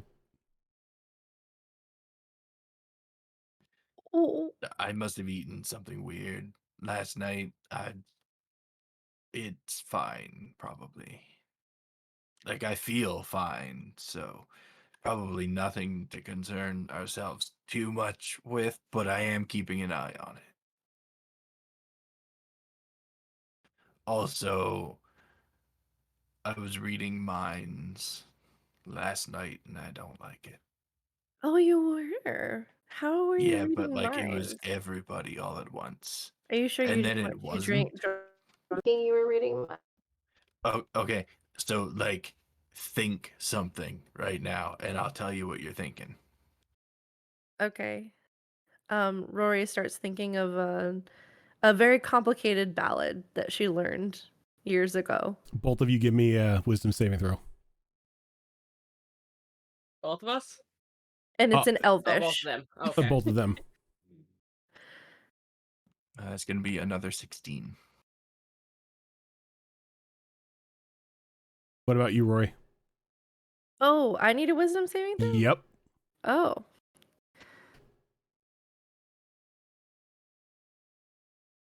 Oh, what was it? It's a 17. 17. Okay. And you hear this elvish verse in her head, and another leech just like crawls out of your mouth and just splats onto the floor. Dead. Or wait, I apologize. It's a I think I clicked it twice by accident. 14. Oh, that's different. So as you're thinking of this, I rolled a wisdom save earlier, but I don't think I did. did you? There's no timestamp on No, these. it came up twice. Okay. Okay. So okay, so it's a 14. As you're thinking of this elvish verse and everything, you instantly forget it. And the leech kind of like crawls out and it splats onto the ground, and it begins slowly like crawling across the floor. Did it crawl out of Shara or me? Out of Shara. It kind of like comes out of Shara's mouth and splats on the ground and begins to like slowly start to inch away. I'm gonna step on it. I like hold my head like I was thinking about something and then it just. And as you step on it, like everybody hears that elvish verse kind of like whisper out into the room as it just like begins to just like fade away. It's like this elvish aria. That's what you were thinking of, the music. Yes. I think the worm like ate it or something. Shara, that's not okay. It's almost as not okay as ripping people's faces off and putting them on yourself. Silver never said I had to rip it off someone alive, just fresh. Oh no, they have to be dead. Living people don't count. They literally have to be dead. It's like skinning And an animal. this makes it Yeah, that's better. better. How? Well, It's recycling? yeah, it's recycling. I mean, they're not using it anymore. one of those usually leads to the other. You know, you take someone's face and they're probably going to be dead afterwards. No, in order for us to Not use always, but to make a disguise mask, they have to be dead. I promise not to steal anyone that's, a good person's face. How do you Necessarily. know if they're a good person or not? Good point. I also think everyone's a little bit bad, personally. No one's ever truly good. But So you get to judge whether Adorable. somebody deserves to have their face taken or not. Oh, they're I not don't really. like the seems like sound it's a of this at useful enough all. face. They're not really a somebody anymore. They're a corpse. Yeah. And if they If it's did, useful and to if me. they didn't want their face taken, they shouldn't have died. so like not to pile on to whatever all this is, but Echo, some of those worms were next to your pillow this morning too. Yeah, let's Yeah, focus on that.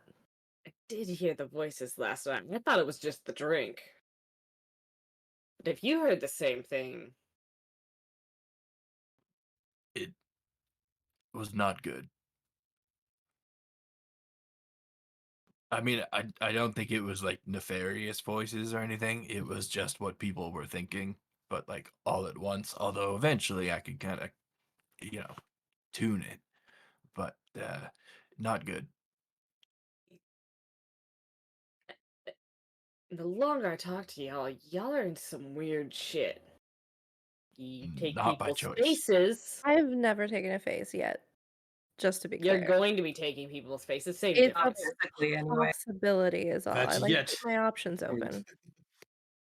Mm, Not physically, anyway. I've heard we have a gnome that's stone. Used to We be a found person. him. However the hell that happens. We Found didn't do that. it. That was not us. That is true. Yeah, we found it like that, actually. It was in a bag. Look, I know it's gross, the whole face thing. Trust me, I don't really like the idea of doing it, but if it can get me into places that I need to get, if it Not gets only us they're useful information take people's faces, but then you're going to wear said people's faces over yours. through fey magic, I'm not going to just stick some sloppy ass piece of skin on my face. That's actually what you do. I mean, Okay, Silver. you could dry it out if you want to wait a couple hours. But it has to Jerky. be more to it than just putting on a face. It actually comes alive, right? Well, yeah, you pretty much become that person. All right. So it doesn't stay a sticky mess. No, I mean it's a bit sticky the first time you put it on, and it may be a little. You feel like you've got liquid sugar on your face after you pull it off the first time, but after it dries out, it's literally just a mask. I can carry wipes. This is not inspiring confidence. All right. Well, let's just not worry about any of that. It's fine. I haven't done it yet. I don't know if I will. It's just an option. Honestly, wouldn't have burdened you all with it at all had Silver kept her mouth shut. I was getting bored. Ugh. That's what happens when you keep Faye around. Look, I promise I won't speak around strangers, but I'm going to talk around your friends. They're Well, my you friends might as well now too. I don't know how much they like you right now talking about all the face stuff, but Cannonball tightening his shirt a little bit more at the front. yeah, at least yours doesn't talk.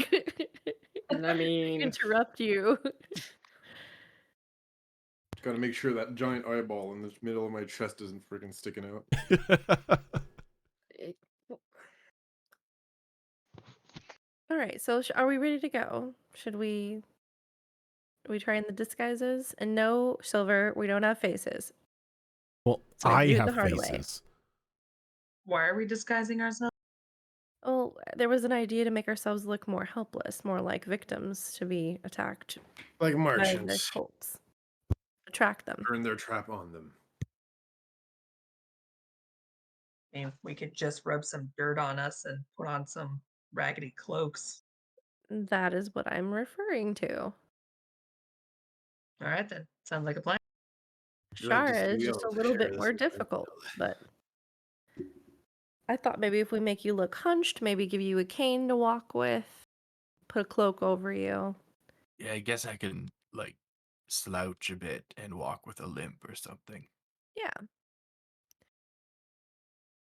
I mean, The I just cloak kick with you in a the shin hood really might. hard, then you'll limp. That's thinking outside of the box. We'll keep that in our back pocket just in case. But with a large cloak, you can hide your axe too. Yeah, I suppose this thing is kind of fancy looking. I mean, if you do whatever made you spit up one of those leech thingies, I'm sure you'll look pitiful. Or gross. I felt kind of pitiful and gross when it was coming out. Yeah, that was not fun. All right, well, let's get dressed up. I think I've got a small cloak for you, Muir. You can hide your weapon under as well if you like. Maybe present yourself more as something small and innocuous. I think you're gonna find it a little weird, just a bunch of helpless people walking down the road. Well, no, we're going to be merchants, but not Merchants necessarily don't travel helpless. without guards. Yeah, but not guards like her. I'm just saying we Okay, can't all Muir, look helpless. how about you be the guard? They're going to see a bunny with an axe. No offense. But you're great at deceiving people and them second guessing you. Yeah. She's not wrong. Look at Shara. It's like, but are you gonna convince someone she's a merchant? She's an elderly person that's hanging out with the merchants. I think she's too intimidating, but that's just my professional opinion. I mean, if you guys want her to just if I go out. may interject, how many 8 foot tall elderly people have you seen walking around? That's why she'd hunch and have a cane and hide covered by a cloak. I'm sorry, if I see something large hunched over a cloak and carrying a cane, I'm probably gonna assume they're like trying to smuggle, an owlbear or something into the city. I definitely kill it on. Whatever. Do what you want. I'm so fucking tired of this shit. I honestly think putting a cloak over Charo would make her more intimidating.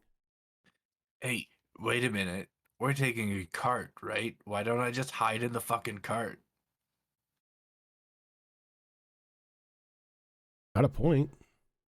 Sure. Throw some blankets Put over. some fucking potatoes on you. I don't know. Sounds like it'd be a good idea. Although That's I do just want to put this out there. I've been itching for a fight for a couple days now. If we come across something that wants to fight us, I got first dibs. Okay. Fine. All right. And I think with that, we are going to stop for this week, as everyone is starting to get their plans together on how to make this group of capable warriors look as unmenacingly and deadly as possible. I forgot we were bringing a cart with us. This is not the only show that we do. Coming up tomorrow night is another episode of Destiny Forged. On this upcoming Saturday is another episode of Wayward Wanderers, which is a Pathfinder 2 Extinction Curse campaign. Then we'll circle back here on Monday with another episode of Tricorn Isles, and to start up our whole week again. If you guys came in later, if this is your first time here, all of our shows, all of our one shots, all our holiday specials and everything can be found over on our YouTube channel. But we will see you guys tomorrow for more Destiny Forged. Till then, have a good one, everyone. Good night. Good night. Night, everyone.